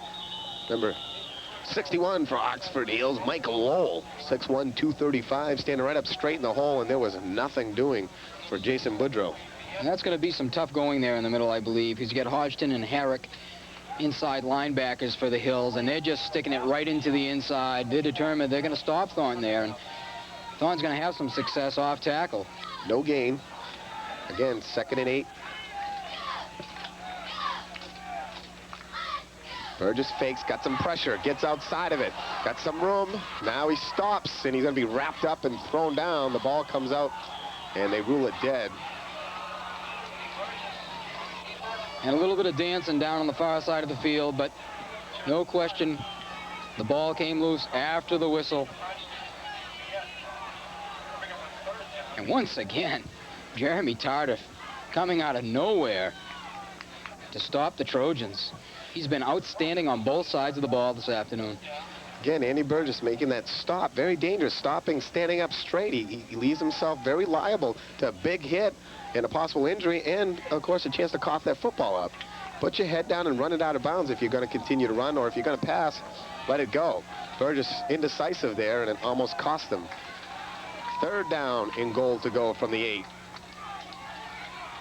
Massey in motion. Burgess fakes, fires out over the middle, and the ball was tipped and falls incomplete. Brings up a 4th and goal.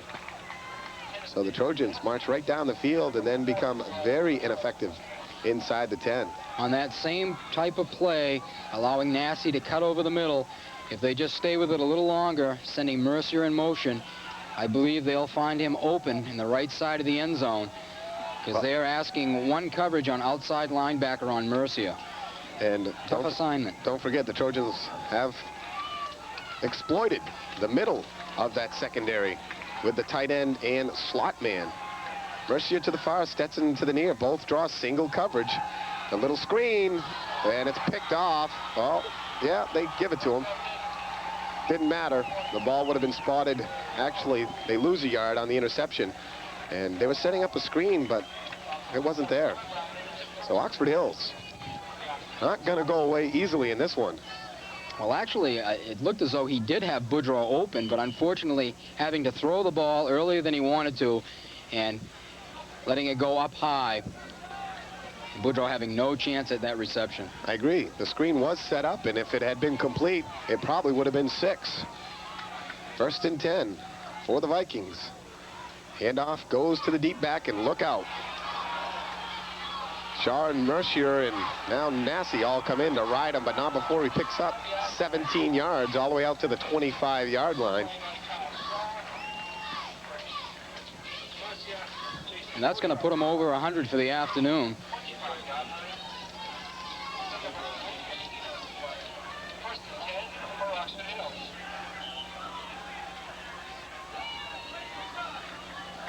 Again, Kyle Shaw comes out, and Matt Libby in at safety. Both juniors. Mercier comes to the near side. He has coverage against Kyle Peavy. And Massey trying to read the count. I believe he maybe jumped it. I don't think he was drawn. Maybe he was. Officials heading towards. No, they'll turn it back around. Offsides on the Trojans.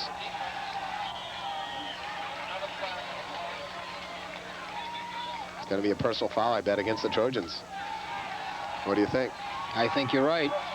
Again. And I'll tell you what, if I'm Coach Agresti, whoever is responsible for that's coming off the field right now.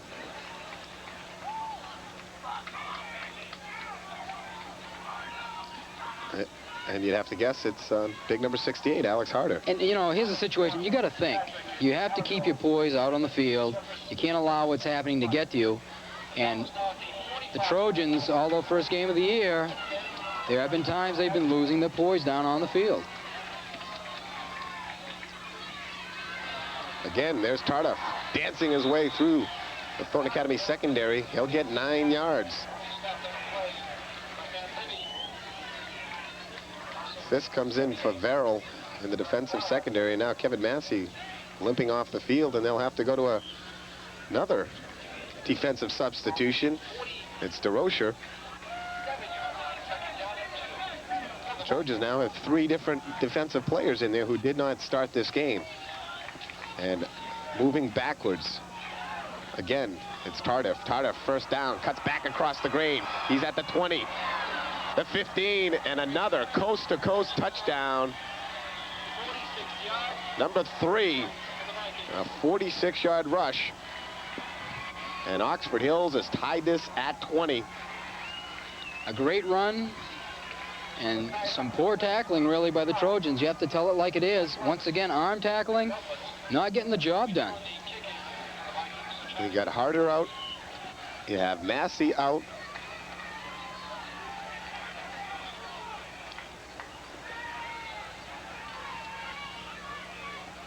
And the defense suspect already. And this is for the lead, Jay. This is for the lead. Lovelace has been superb, and he continues, and he gives them the lead. 21-20 with 7:22 to play. Oxford Hills on top. You're watching Trojan football on CTV 30. If it absolutely positively must be there overnight, then absolutely positively you should go to Mailboxes, etc. to Saco Island in Saco. At Mailboxes, etc., we have mailboxes, but almost 24 other services as well, specializing in UPS package shipping worldwide, faxing, all types of copying and printing, and we'll package just about anything. Our customer service is fast and friendly, and we're located close to downtown Saco and Biddeford. At Mailboxes, etc., we have mailboxes, but we've got so much more, too. Back at Hill Stadium in Saco, Trojans trailing by 1, and Oxford Hills is pumped. As well they should be. Their team over there smacking, high-fiving, head-butting, going absolutely berserk. And the Trojans walking around bewildered, befuddled, bemused, and trailing by the point. And now they really have to suck it up and find what's inside of themselves. And coaching staff's really getting on some of the players and trying to get them back in this game because they have totally lost all composure at this point. Well, there's no question about that. That's very clear to see. Offensively, they really haven't been stopped here this afternoon. They've stopped themselves on a couple of drives. Lovelace with a kick, angles it to the far side, out of bounds. Let's see what the Trojans do, as they're now trying to kick it away from Chris Mercia. Boy, that's some respect for the young sophomore, already having the opposing team kicking it away from him. They tried to head it to the right side towards Doyon. Massey back in, so that's good news. He walked off limping and wasn't in the defensive set when Tardif broke off the 46-yard run. Tardif now has 53, 16, and 46-yard touchdown runs on the afternoon. That right there puts him over 100 yards. He's probably up around $150. I'd say $160 right around now, and having himself a day. Have we heard Fitzy candidates for this young man? I think he was mentioned in the preseason. As well he should be at this point. Also an outstanding linebacker, and that's usually what gets you a lot of recognition, a lot of votes. But Oxford Hills definitely showing they're a good football team. And Thorne Academy really, I think, looking at the polls and the preseason stuff a little too much.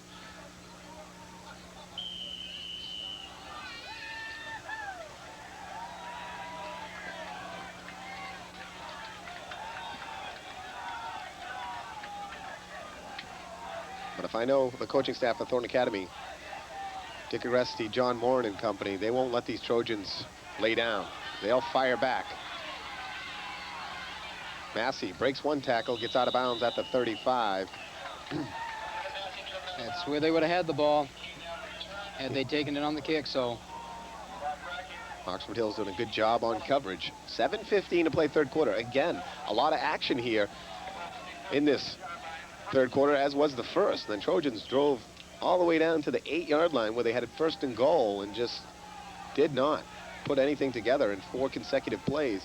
And then the momentum shifted on a nice run by Tardif and a personal foul play, and next thing you know, they got the lead by 1 instead of being down by 2 touchdowns. Massey gets the call, only picks up a couple. It'll be 2nd down and 8.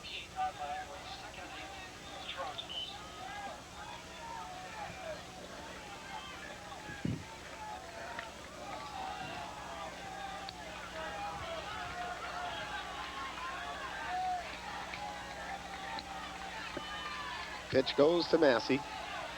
It's a good block out there, but a good coverage and a good tackle. Well, he got the good block, pushing the man to the outside, but he kept it outside instead of cutting it up in. Peavy there along with number 35, Sid Edwards. And now it's 3rd and 7, and the Trojans really can ill afford to give it right back in 3 plays. Need to get something going. And Oxford Hills really pumped up, playing some great football right now. They have all the momentum. As they should be. Doyon and Massey to the near side. High formation. Pressure on Burgess. He gets it off. Massey's got it. Now make sure to get over the first down marker, and he does. Cross midfield, and that's a huge play for Thornton Academy. Certainly is, and Massey does the right thing, clearing the first down marker right about the 50-yard line, catching the ball, and initially taking a step back to get around the defender, but able to keep that momentum going for the first down. You're right. Huge, huge first down for the Trojans. Greg Lamar checks into the offensive line, and Scott Fisk, number 56, comes off. John Moore wanting to have a little talk with his senior lineman. Mercier to the far, Massey to the near. Burgess on the pitch. Massey with a great move, but he gets hit. Oh, he just moved inside that defender, but there was backup right there. Lowell right there, number 61, and boy. Looked as though he collided with Wolfart right at the line of scrimmage. Yeah, and knocked Wolfart in himself right into Massey. Looked like that play was going to go for something. Lamar goes in and spells Fisk. John Moran wanted to talk over a few things with Scott Fisk, sends him back in. Mercier comes to the near. Stetson to the far. 2nd and 9. Burgess on the option. Keeping, pitching, and they'll lose a yard on the pitch. Good job of reading, but a great job by 43, Dan Millett, as he stayed out there on the pitch man, did his job, and now it's a 3rd and 6 for the Golden Trojans. And the ball at the 45, so they really need to get close to the first down marker, and then you might see Coach Agresti go for it. But if they don't pick up at least 4 or 5, he'll probably be forced to punt it away. And the Trojans really need to sustain a drive here and get back. They need it in the area of the 40-yard line. Double slot formation. Massey in motion. Burgess fires out deep, looking for Stetson. Stetson goes up. Who's got it? They both do. And they'll give it to the defense. Picked off. Peavy. And look at the Oxford Hills players go nuts on the far side. That ball was just thrown up for grabs. Stetson got his hands on it first, but the great inside position by Kyle Peavy allowed him to take it away from Sean Stetson as Stetson was reaching over the front of him. And the interception, ball down to the 25-yard line. And Oxford Hills, I believe, brought their freshman squad down with them, suited them up, because their numbers are just a lot bigger than the Thornton coaching staff or anyone thought that they had. They're in the mid-40s and players on the bench, and they're really helping support-wise because they're going absolutely insane over there, and as well they should. And now the Trojans come back. Jason Boudreau and company. Verrill right in there, 64, and so is Chad Hediaris, as they make the big stick and a gain of 1 on the play, and then the finishing touches by Boudreau, putting that little exclamation point. And now the Trojans got to do it again on 2nd down. Every play.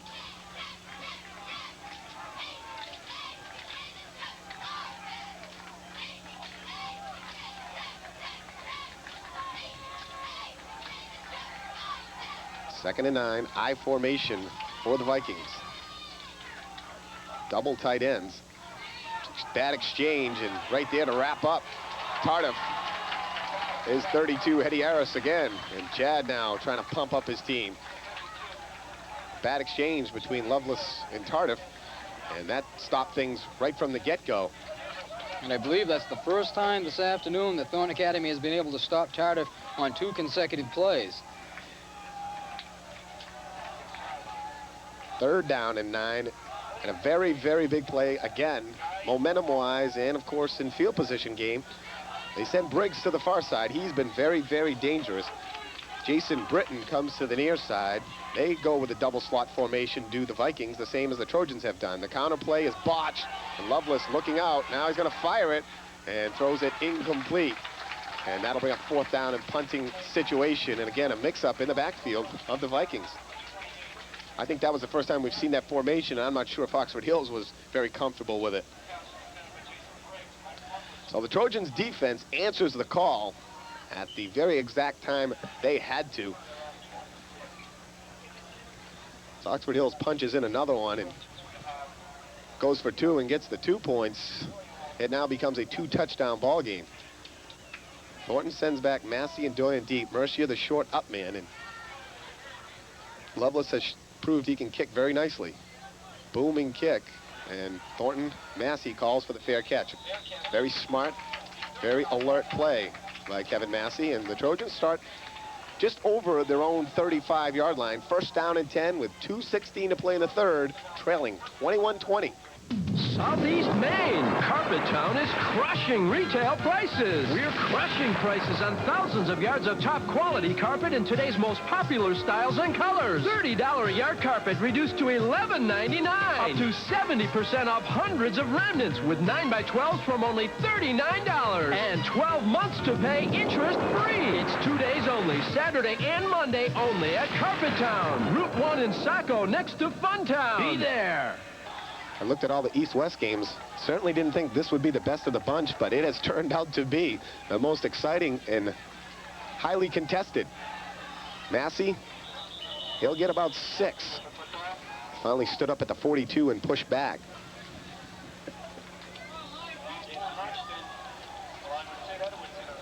Following Hetty Harris's block well that time, cutting it back in for a good first down yardage.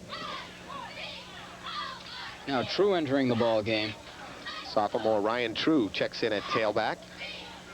They expect some good things from this young man. Chad Hetty Harris at fullback. So Coach Agresti spelling his people, and Hetty Harris the carry, and rips off 5 yards and a first down. Very nice play for Chad Hetty Harris. Well, that's the idea. Keep moving those chains. And very smartly resting his 2 key players for the fourth quarter. Last minute and a half of the third. And they're both, going both ways here this afternoon, so good time to rest them, because defensively is where they're going to need them. First and 10. Handoff goes to Ryan True. Let's watch this young man. Boom! Runs through one guy in a quick 6. He's good. No doubt about it. One of the faster players on the team. Good size. You're looking at a 6-foot, 195-pound sophomore. And with that type of size and speed, not only can he run quick to the outside, but he can take on defenders and punish them. Well, I think this is a good move, too, because they're getting used to the running style of Kevin Massey. All of a sudden, you throw Ryan True at him. He's a little bit different. He's not that cutback type of runner, and he's got a little more power, maybe, than even Kevin Massey. That's hard to imagine. Here comes the sweep. True steps in. Boom, boom. He gets it down to the 36-yard line, a gain of 9, and a first down for the Golden Trojans, and that starts to bring the crowd to its feet a little bit. And if you look at the style of Oxford Hills at times, Sid Edwards, the linebacker, coming in, attempting to strip football. They've been successful a couple of times this afternoon in doing that, and a good time for the Trojans to remind each other in the huddle, let's take care of the ball. A little ball maintenance. Now, if you remember back last year's freshman football team, unbeaten once again, I do believe, and they have a lot of talent, and we expected to see quite a few sophomores make their mark, and coming out of the gates, we didn't think we were going to see that much, but already 2 showing a lot of promise. Boudreaux, look out, boom, boom. The Raging Bull. Oh, mama, what a run. He started to cut it to the outside and saw nothing there, so he decided to just tuck the ball and lower those shoulders, get it forward for as much yardage as he could. And this is the area that Thornton Academy has to be able to get the ball in the end zone. You'd love to see that fake handoff. You've beaten the crap out of them with the running game. Now, first down, fake it in the gut, and go up top and end it. Put it over. Well, they might do that, but we're going to have to go about 60 yards down the field. That's the end of the third quarter. Our score, Oxford Hills 21, Thornton Academy 20. Yes, you heard right. Oxford Hills 21, Thornton Academy 20 at the end of 3. We'll take a break. Back after this. Now Fritz's makes it even easier to buy the good used tires they're known for. Just ask for a quote for on the rim and out the door. One price includes mounting and balancing. Fritz's has a huge inventory of used tires and sells new tires too. Remember, on the rim and out the door includes mounting and balancing. Fritz's is also a muffler shop doing custom exhaust, and now Fritz's offers a wider range of mechanical work like struts, shocks, and brakes. What else is new at Fritz's? Main State inspections. And remember, when good used tires are what you need, get them on the rim and out the door at Fritz's. If your bacon cheeseburger isn't flame broiled, fire it. Welcome to Burger King. And get a new flame broiled Bacon Mega Supreme? The new Bacon Mega Supreme is a third pound of beef broiled over an open flame. And flame broiling beats frying 4 to 1. 2 patties smothered in hot, crispy bacon, melted cheese, lettuce, and tomato. So if it's fried, it ought to be fire. Get the new flame broiled Bacon Mega Supreme. More great taste for more great value. Only at Burger King. Back for the final quarter at Hill Stadium in Saco. J. Harper, Marc Maquette, Mark Pickard, and Tony Ryan. The CTV 30 crew, if you will. Not as big as the Fox 51 that'll be covering the NFL tomorrow, but pretty darn close. I mean, we're only about 47 guys short of meeting their technical staff and on-air staff. Where's the telestrator? A first down and 10 for the Trojans. A ball at the 23. Handoff goes to Boudreau. Fighting his way in the middle, gets it down to almost the 20-yard line. And again, the big boys up front for Oxford Hills doing battle with the big boys up front for the Trojans. And pretty much a standoff there. And Boudreau just got behind a wall and kept trying to push it forward. Ooh, tough spot all the way back to the 21. So that'll bring up a second down and 8. This is a place where the Trojans now really need to make it happen. Stetson comes to the near, Doyen to the far. Doyen's sole coverage out there in a lot of room. See what Christian Doyen can do. They're going to try the halfback pass. Lofting it up for Doyen. Doyen getting pushed. A flag. He catches it nonetheless. Touchdown. Well, we have 2 flags. I believe one of them is going to be possibly against Thornton Academy for holding. And then we've got one in the end zone. Looks like it's going to be defensive pass interference. What a catch by Doyen. What a shame. Just a shame. And Massey, let's give him credit. What a throw. That was a great throw. Put the ball the only place catch. he could be caught.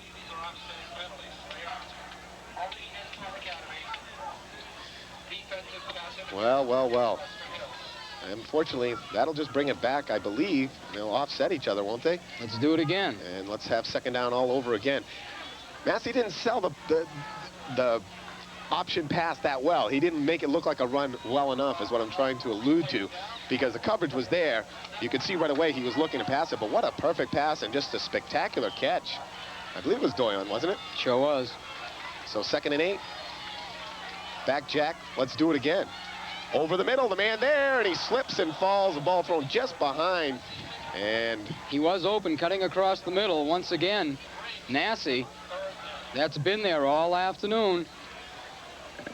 Some big dark clouds rolling in. I hope this is not a sign for the Golden Trojans. And now that brings up third down and 8. And another big third down in a game of many big third downs. Stetson will go to the far side. Doyen comes to the near. Burgess, a straight drop. Fires a screen out for Boudreau.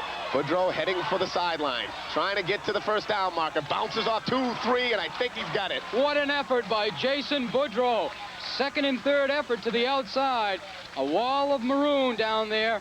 And he was able to pick up the first down, I do believe. Well, the screen's been there twice today, and they haven't been able to convert it. That time they did on a huge third down play, and the ball right at the worst position it can be, really, just outside the 10-yard line. You got 4 plays, and you got to get the entire 10, and pretty much to get it in the end zone. You could theoretically pick up a first down, especially the way they love to spot the ball at the inch-yard line. You probably could in this scenario.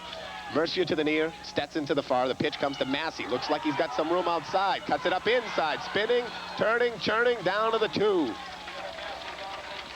Tarter from his linebacker spot came flying over. Massey, seeing that, was able to cut it up to the inside and just elude Tarter.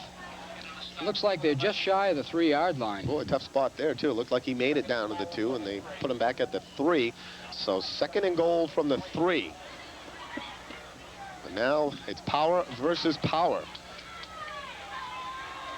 The Hogs and the Dogs up front. Burgess keeps it. Touchdown, Trojans. Great call, because you knew the Hills were going to pack it down to the inside. And Thornton Academy realizing that with the fake to the fullback and then just going off tackle, Burgess able to cut it up inside. And once again, the Trojans regain the lead. An obvious. You would think they'd go for the 2 well, here. I was about to say obvious 2-point situation, well, but they're going to fake it.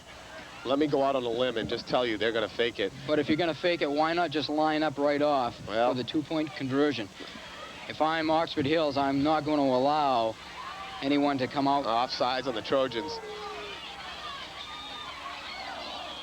That should be do-over here. Trojans were moving. They should move them back and make them do it over. That should not be a play.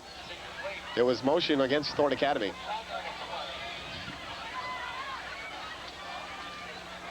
Yeah, on motion. They're going to get their second chance at this. I believe so. And, you know, really, going for a two-point conversion, not really hurting the Trojans. Still be able to throw the football. Coach Agresti out trying to get his word in edgewise. I don't know what he's trying to say. There was definitely movement against Thornton Academy. And as far as the rule is, that's a play over. The play doesn't count. You don't get the choice. Big long conference.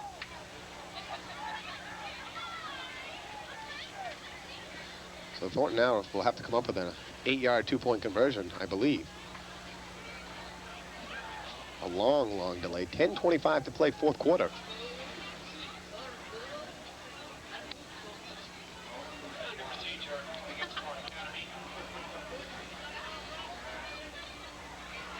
Burgess now with 3 touchdowns on the afternoon. We said he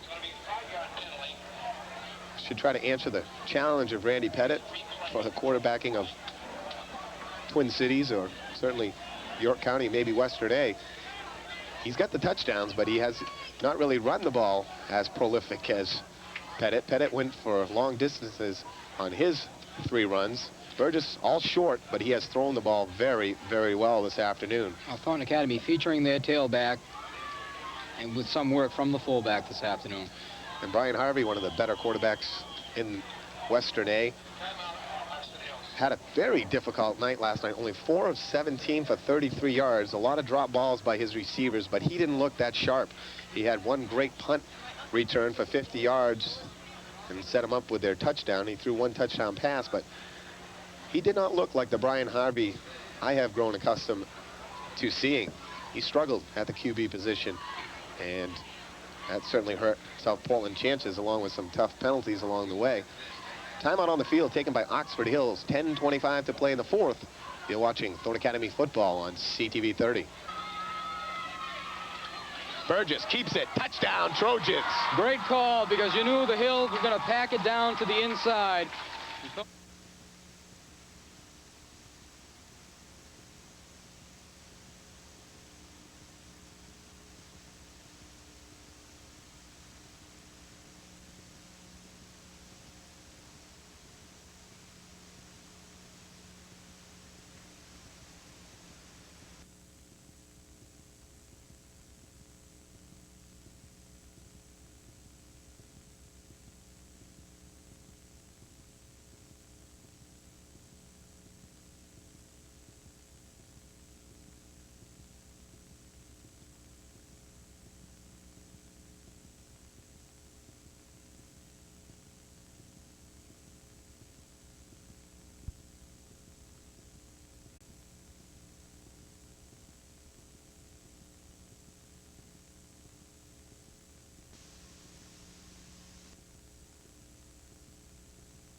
Get a look now at the Trojans' offense, talking about an 8-yard two-point conversion. Many, many different sets and plays they have shown. Let's see what Thornton Academy will go to. Thornton cheerleaders showed the tower, and the young lady up on top, not sure of her name, but had a little fall moments ago, back up, not afraid to ride that horse again, and she jumps right back on, and they throw her up, catch her, and it's a little applause from the crowd. All right, Mark, I gave you 1 chance to be Coach Dick Agresti. I'll give you your second. You didn't do too well the first time. What do you call here? What do I call? I like Wolfhard over the middle. Give you 2 options, or use Stetson's height advantage. In the corner. In the corner. And tell him to make sure to get inside position on the corner. Stetson goes to the far, Doyen to the near, I formation, Wolfhart on the left side, Burgess rolling out, goes to Stetson again, and a flag. They're going to call pass interference. Well, why would he call the ball incomplete, throw the flag, and then do that? Let's see. You would think it's pass interference. And let's see what they'll do on this one. Pass interference on Thornton Academy. Oh, what must have happened? He must have been driving his man back. He must have pushed off before he made his move. Well, they did go to Stetson, your second option, but they didn't use his height advantage, and he used his hands. So Thornton Academy does take the lead, 26-21, but a mere touchdown by the Vikings will give them the 1-point lead. A lot of football still to be played, but this game still in the balance. A lot of lives in the balance.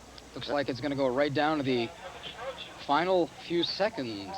And that's Jackson Brown, and that would be, well, I got to come up with a year on that one. And I have to admit, I was one of the many who thought that by now this one would be well in hands.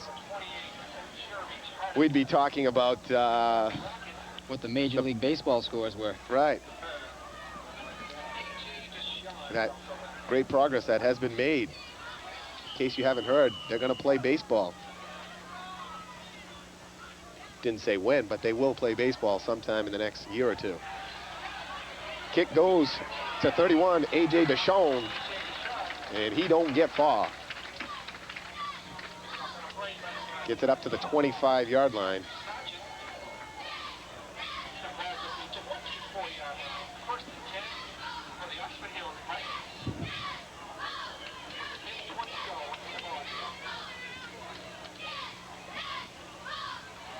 Didn't see who made the tackle on that play. Did you catch a number? 38, Enrac Sargent and Travis Roy, 55, both down in that area. We'll say your names, guys, and hope that you did make the play and don't want to miss out on your moment of glory here in this one. First down and 10 for the Vikings. The fake pitch, counter, nothing doing.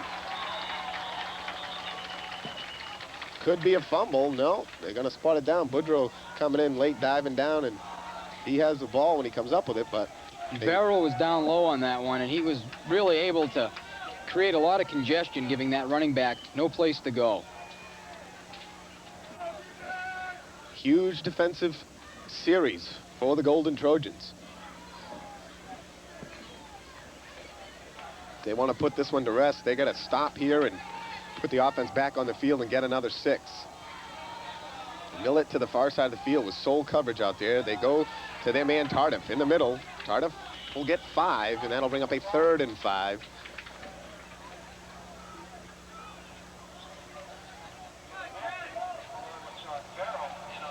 So now the big 3rd down play for Oxford Hills and the Trojans.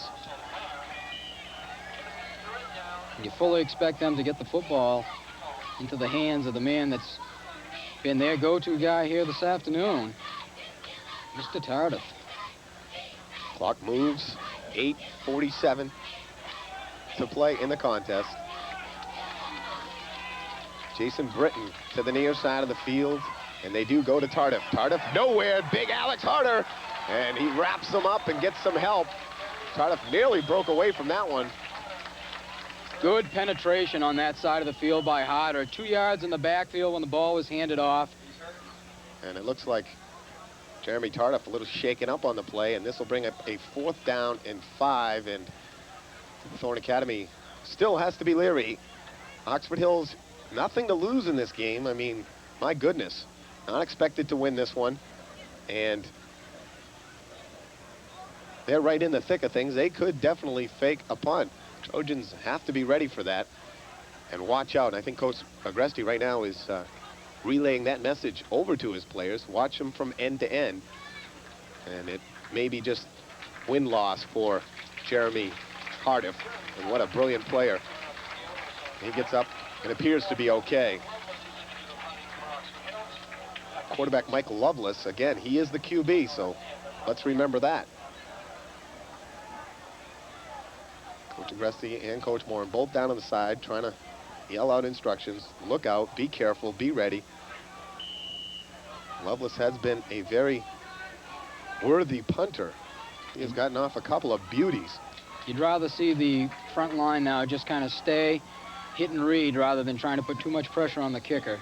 And Massey has coverage out here with his man. They do punt it away. Off to the sideline, goes out of bounds. Thornton should get a good break out of this. And let's see where they'll spot it. He keeps backing up. Where the heck are you going?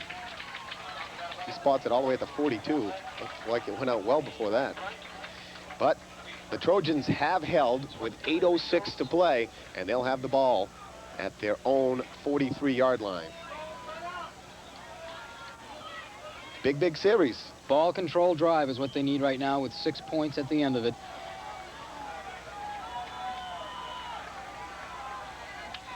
Stetson to the far, Doyon to the near. The pitch goes to Massey. Coming outside, cutting it inside. Runs into his old man, Wolfart. If Jeff Wolfart could have got that block out of the way, there would have been a huge hole for Kevin Massey. But he gets a strong 4, nearly 5, and the Trojans keep it on the ground and keep the clock moving.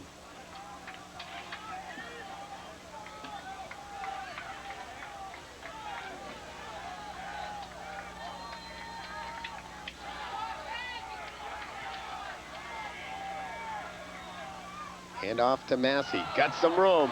Outside, inside, dancing, hold on to the football. He's down to the 39 of Oxford Hills.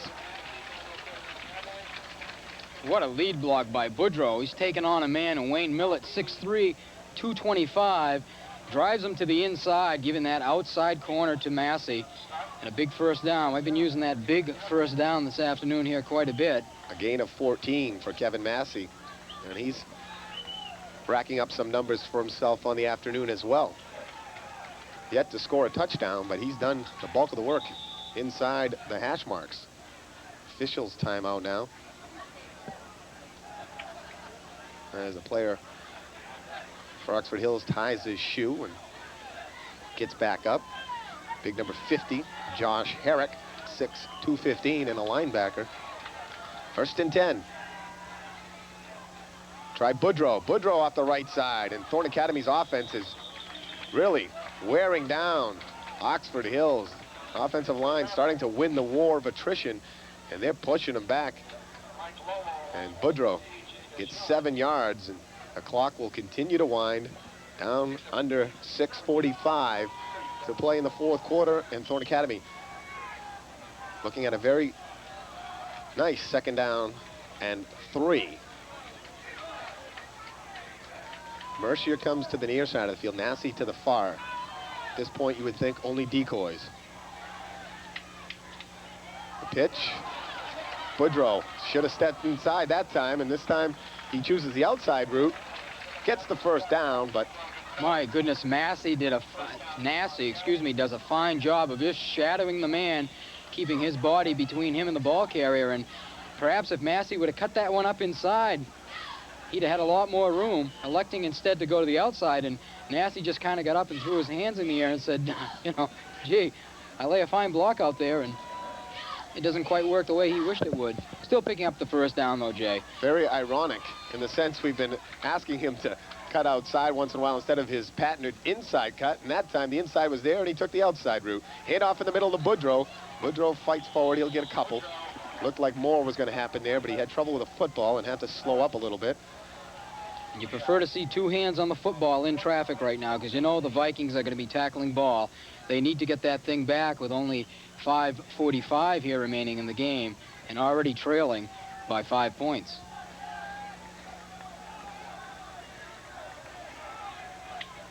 Chad Hidieris in at fullback for Jason Boudreau.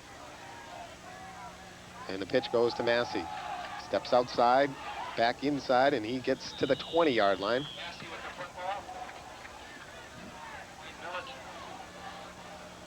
Within the 4-down zone, and so Thorne Academy can still keep it on the ground on this play if they'd like. They really need points out of this one, because whether they score or don't score, there's going to be enough time for Oxford Hills to get the ball. So if they don't score, Oxford Hills could come down the length of the field and take the lead and win this thing. So if you get a touchdown, though, then that would not give Oxford Hills, you wouldn't think, enough time to score twice. And force them to throw the football. Chad Hidieris, right side, he's still fighting. trying to get over, but he's going to come up a little bit short, I do believe, and that'll bring up 4th and about 1.5 yards.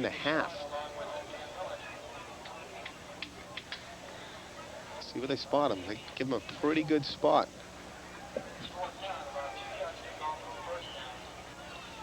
Well, the Trojans have had a lot of success this afternoon going to the outside of the tackles. And even though it's a very short yardage situation, you have to feel that they're going to stick with what's worked for them. All the big plays in this one. It comes down to a big 4th down play with 4 minutes to go. 4th down and 1.5 yards. Boudreaux.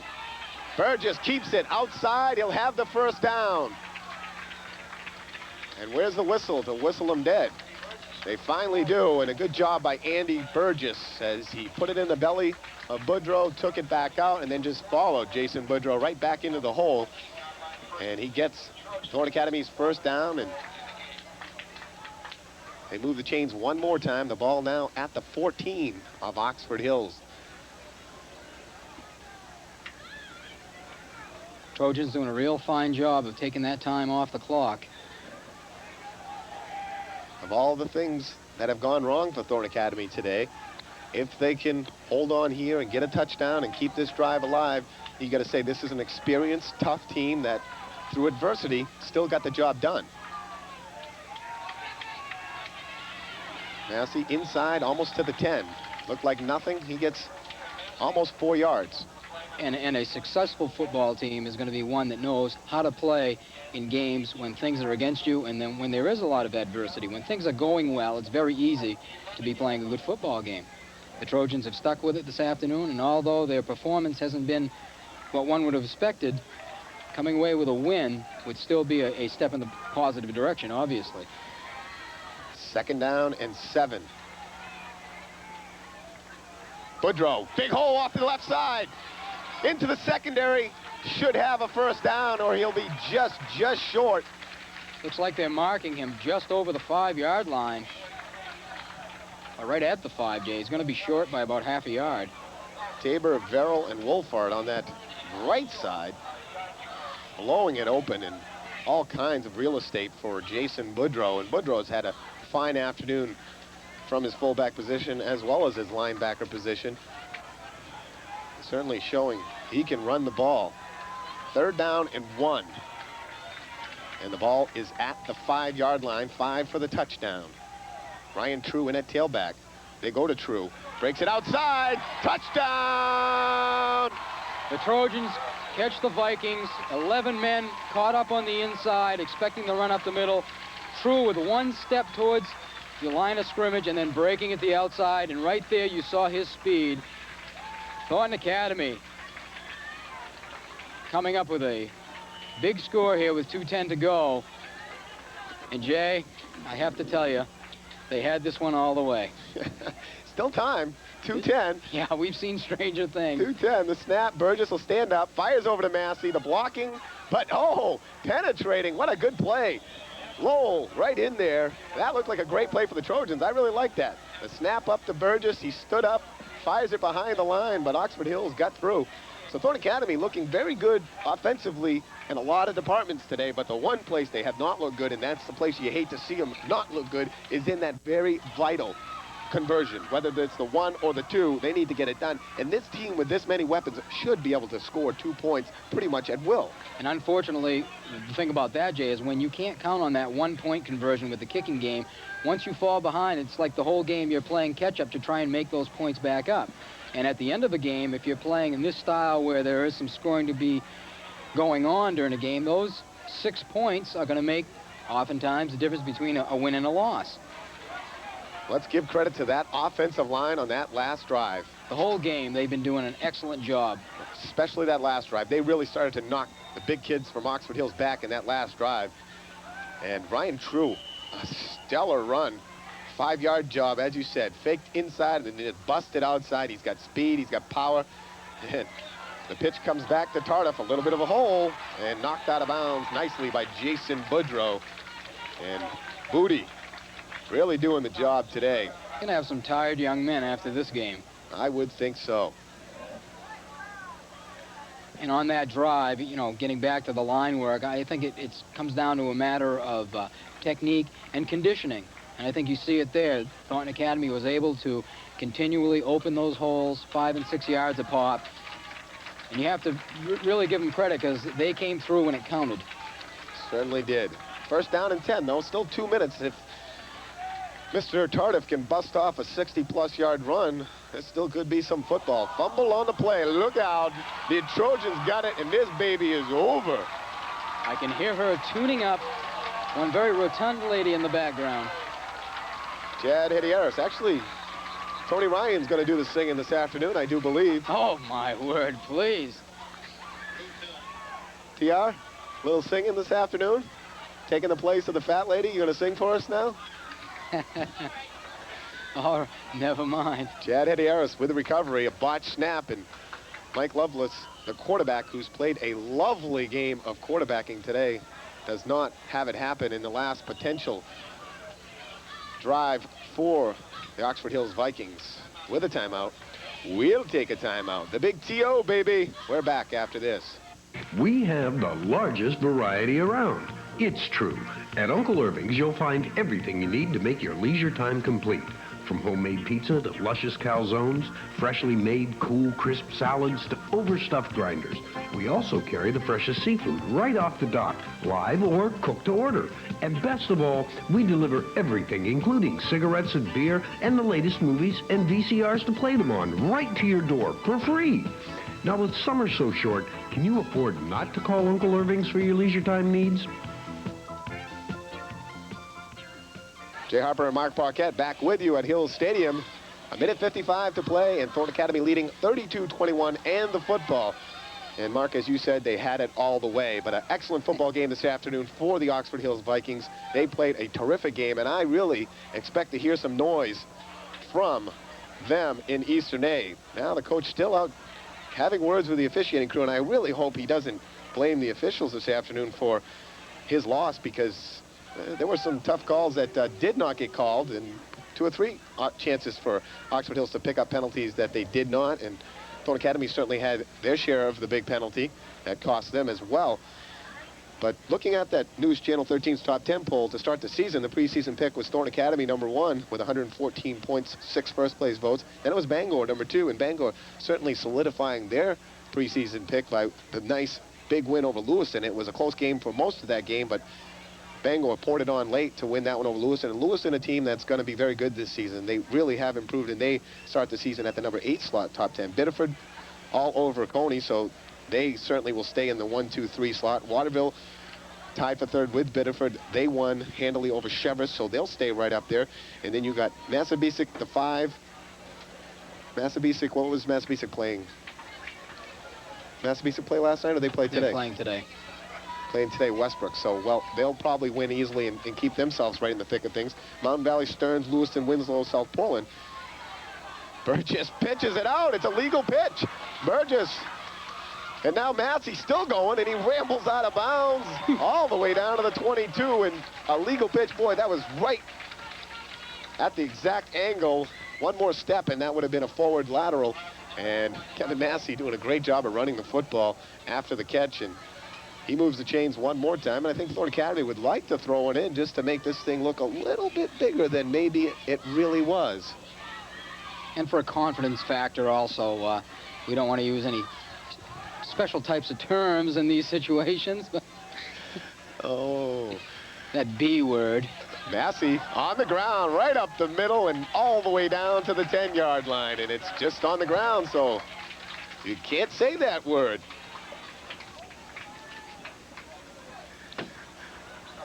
First down and 10 for the Trojans, just outside the 10.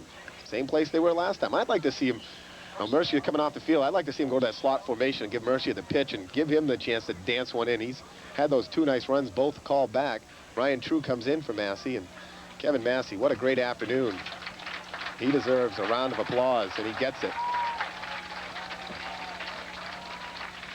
Stetson and Doran both come to the near side of the field.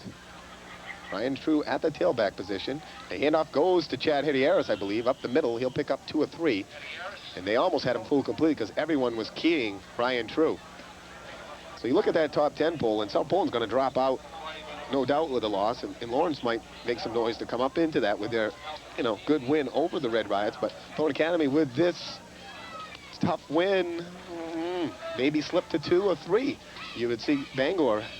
When you're rated number 1 and you win, you'd think that you'd have to stay there. Here we go. The college-type arguments. Gotta love it. Ryan True off the right side, wrapped up, fights his way down to the 5. I personally would like to see them get rid of these poles, to be honest with you, because they don't really hold water, and they don't mean anything much. Exactly. And again, it looks like Coach Agresti will he run the one more play. We're down to 13 and 10. I say run a pitch one more time and let's try to get it done. They're not going to have time. I don't think so. Down to 4. 2. And they don't get it off. And Thornton Academy takes the W.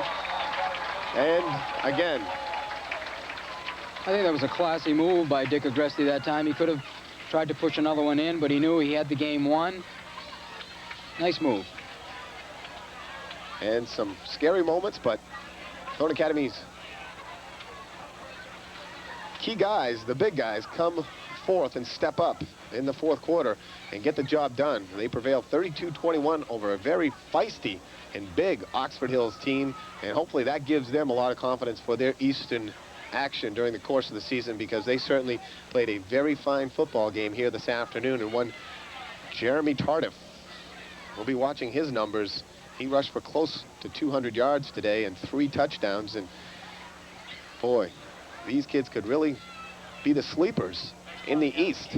And believe it or not, they weren't picked to win more than 2 ball games in the whole year. And I watched Lawrence last night beat South Portland, and I think this team could play with Lawrence all night long, and be interested to see how they make out with a team of that caliber. But I certainly find them as good, if not better, than Lawrence. Quarterbacking was pretty solid. A couple of key mistakes by that quarterback position, but some big kids across the front of the line and on defense as well.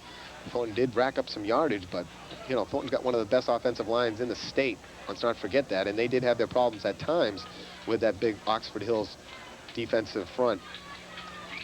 Thornton Academy next week will be right back here at Hill Stadium on a Saturday afternoon to play the Sanford Redskins. And Sanford last night taking it on the chin from the Portland Bulldogs, losing 32-zip. So Thornton Academy should be back and ready 1 week at a time, guys. And as Marc Maquette has just said, those polls don't mean too much. You got to do it on the field. They're a little bit of fun, but you can't take too much weight on those polls. You got to get the job done. And then looking at Thornton Academy's schedule the rest of the way, at South Portland on a Friday night. Cheverus back home Saturday, 24th of September. Then it's Friday night at Westbrook. Saturday afternoon at Marshwood. Homecoming. Finally picking a solid homecoming with a solid opponent. I really like to see that. It's Massabesic, October 15th, homecoming, 1:30 game right here at Hill Stadium, and that should be a huge matchup. Massabesic showing a lot of promise this year and a lot of size as well, with the Ramos and Noble back for them. And then, of course, the Biddeford Tigers, and the Tigers are the Tigers. No matter who's coaching them, they'll be ready to play, and that on October 22nd to be followed by the playoffs. We'll be with you each and every week. These games are shown Sunday mornings and Wednesday evenings, and a couple of bonus times, I think, during the week that we'll try to get them on. Thank our cameraman and producer and director back in the studio, Mark Cantra, Tony Olamo. Give those guys thanks. They do a wonderful job, and hopefully we'll see some more graphics this year, even better than last year, as we continue to improve. And a wonderful afternoon of football. Very exciting, Mark, and I can't complain with this one. Well, as you said, scary for really the majority of the ball game up until a few minutes to go in the fourth quarter. But you have to take what happened on the field this afternoon now and go make the adjustments this week in practice. And the real job is to try and improve every week, cut down on the mistakes. Certainly quite a few of those mistakes this afternoon. But all in all, you have to like what the Trojans did, being able to keep the poise and come up with a victory. You get a look at Thornton Academy's cheerleading staff and their coach down below, talking things over with them. And, of course, a solid afternoon for them. They had one fumble as well, but they bounced back, and they did okay.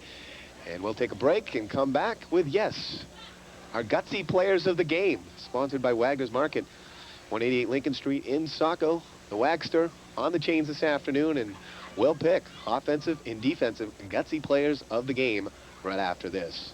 Wagner's Market, 188 Lincoln Street, Saco, is your neighborly variety store with all your daily needs in one quick stop. The biggest and best subs in town, ice cold beer and soda, pizza, a fine deli selection, megabucks tickets, and daily specials. All ready for you in seconds for a speedy takeout. If you want to eat in, Wagner's has plenty of space for that too. Wagner's is infamous for its gut bomb sandwich, big enough to bomb any TA opponent or to serve to the entire TA football team, who's hungry for wins and Wagner's. 188 Lincoln Street, Saco, sponsor of the gutsy player of the game.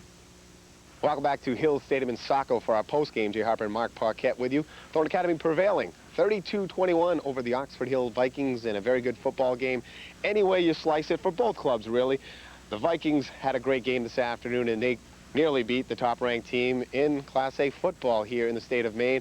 And then Thornton Academy, through adversity, they come through in that big, crucial fourth quarter. The defense stands up. The offensive line comes through big time. They have that big final drive to put it away. And what can you say about this one?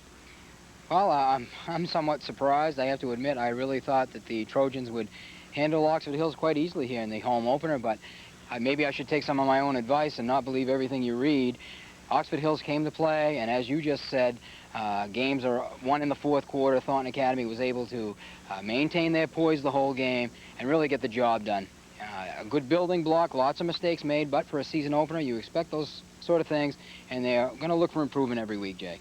Boy, you could certainly list off a dozen or so kids for Thornton Academy who came up, stood up, played big, and really showed their promise and what we can expect from them the remainder of the season. The young kids, Chris Mercier, outstanding play throughout, all different positions, all different looks. You see that kid in, nice job. Ryan True comes in late, another sophomore, played very well. And then the kids, the veterans that have been doing it year after year, Kevin Massey, Jason Boudreau, Andy Burgess, all these guys step up. And then you can't forget the offensive line. They really played big this afternoon, going up against guys outweighing them 5 or 10 pounds, and they probably won't see that the rest of the year. And that's something we must pass on to our viewers and people who come to these games. When you leave here thinking maybe Thornton Academy didn't play that well, or maybe they're not as good as they think they are, this was the biggest line they'll probably see all year, and probably the best running back they may see all season long, except till we get to Massive Basic, that 7th and crucial game of the season. Of course, you'll see a kid named Chris Noble, and you'll see some big linemen. You also see Ed Ramos. But until that point, this is probably the best they'll see as far as offensive line and a running back. So Thornton Academy can take a lot away with this. And, you know, the guys up front, you know, Verrill, Fisk, Perrault, Harder, and young Tabor all did an outstanding job, including Jeff Wolfhard. And Thornton Academy really has to be proud, but maybe do a little check and say, okay, and now we got to remember it's got to be done right here on Saturday afternoons on the football field, not in the polls, not in the newspapers, not on the radios, not in the TV. And we fail to mention, I guess, these names often enough in the broadcast. Obviously, when they're running the football, these are the guys that are getting the job done. And I think you saw today their experience, the things they were able to go through last season in their 9-2 record. They were through some wars and through some battles, and they were able to pull that experience out in the fourth quarter today and use it to their advantage. And I think Oxford Hills can easily finish 4-4 in the East, or if not 5-3, if they play this way in the weeks to come. Getting to our gutsy players of the game, sponsored by Wagner's Market in Saco. Again, a lot of kids doing it both ways and doing an outstanding job today. You go to Andy Burgess, you look at him, 9 for 19 passing, 149 yards, of course, 3 rushing touchdowns. Certainly had himself a very nice afternoon passing for the 2-point conversion. You know, nice numbers for him. And then the offensive line, many kids in there you could have gone to, but 2 kids really stood out. You saw them get tired at the end. You saw them get spelled at the end, and that's what's good about Thornton Academy, showing a little bit of their depth in the fourth quarter, coming with Hetty Harris and True in the backfield. But when you go to the offensive side, Kevin Massey, 24 rushes, 102 yards, and big defensive plays, tough in the middle, and again, the workhorse, a great afternoon. He was really tough on both sides of the ball, working very hard, and as you said, at the end of the game, he left nothing on the field. He really put in a great afternoon for the Trojans, and when the game was on the line, number 40 was getting the football, and they were counting heavy on him to get the job done. So really a fine afternoon of football by Kevin Massey. Certainly was, and when you look at Kevin Massey, you say all those things, but then the 4 catches, he's got great hands. The kid really can catch the football. He made some brilliant catches in traffic, and he showed he's a prime receiver for quarterback Andy Burgess. A great afternoon from him. He's our offensive gutsy player of the game, of course. has the rights to a gut bomb sandwich at Wagner's Market. Going to the defense, really no surprise there. This kid, what a tough, hard-nosed player. But just starts at fullback a few weeks ago or a week ago, getting some work there. He was playing some tight end this year, and he moves to the fullbacking slot with the injury to Trudeau. Has a brilliant afternoon from that position, running and blocking, and then his normal hard hits, big tackles, and to the defensive gutsy player, we got to go with Jason Boudreau. And Jason is one of the players defensively that week in and week out as the season progresses, you're going to see he's going to be the player who pulls that defense together when they need a kick in the pants and really gets them going. He's a really hard-nosed player. Even when he carries the football, he doesn't shy away from the contact. He looks to run people over.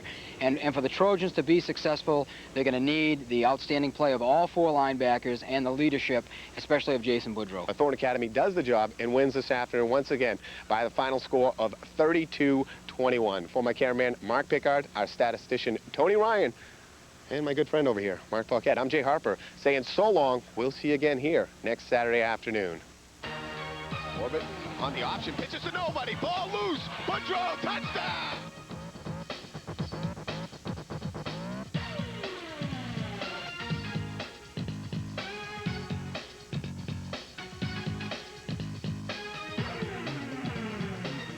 Looking out, he's got Stetson over the middle, going deep out for Doyon.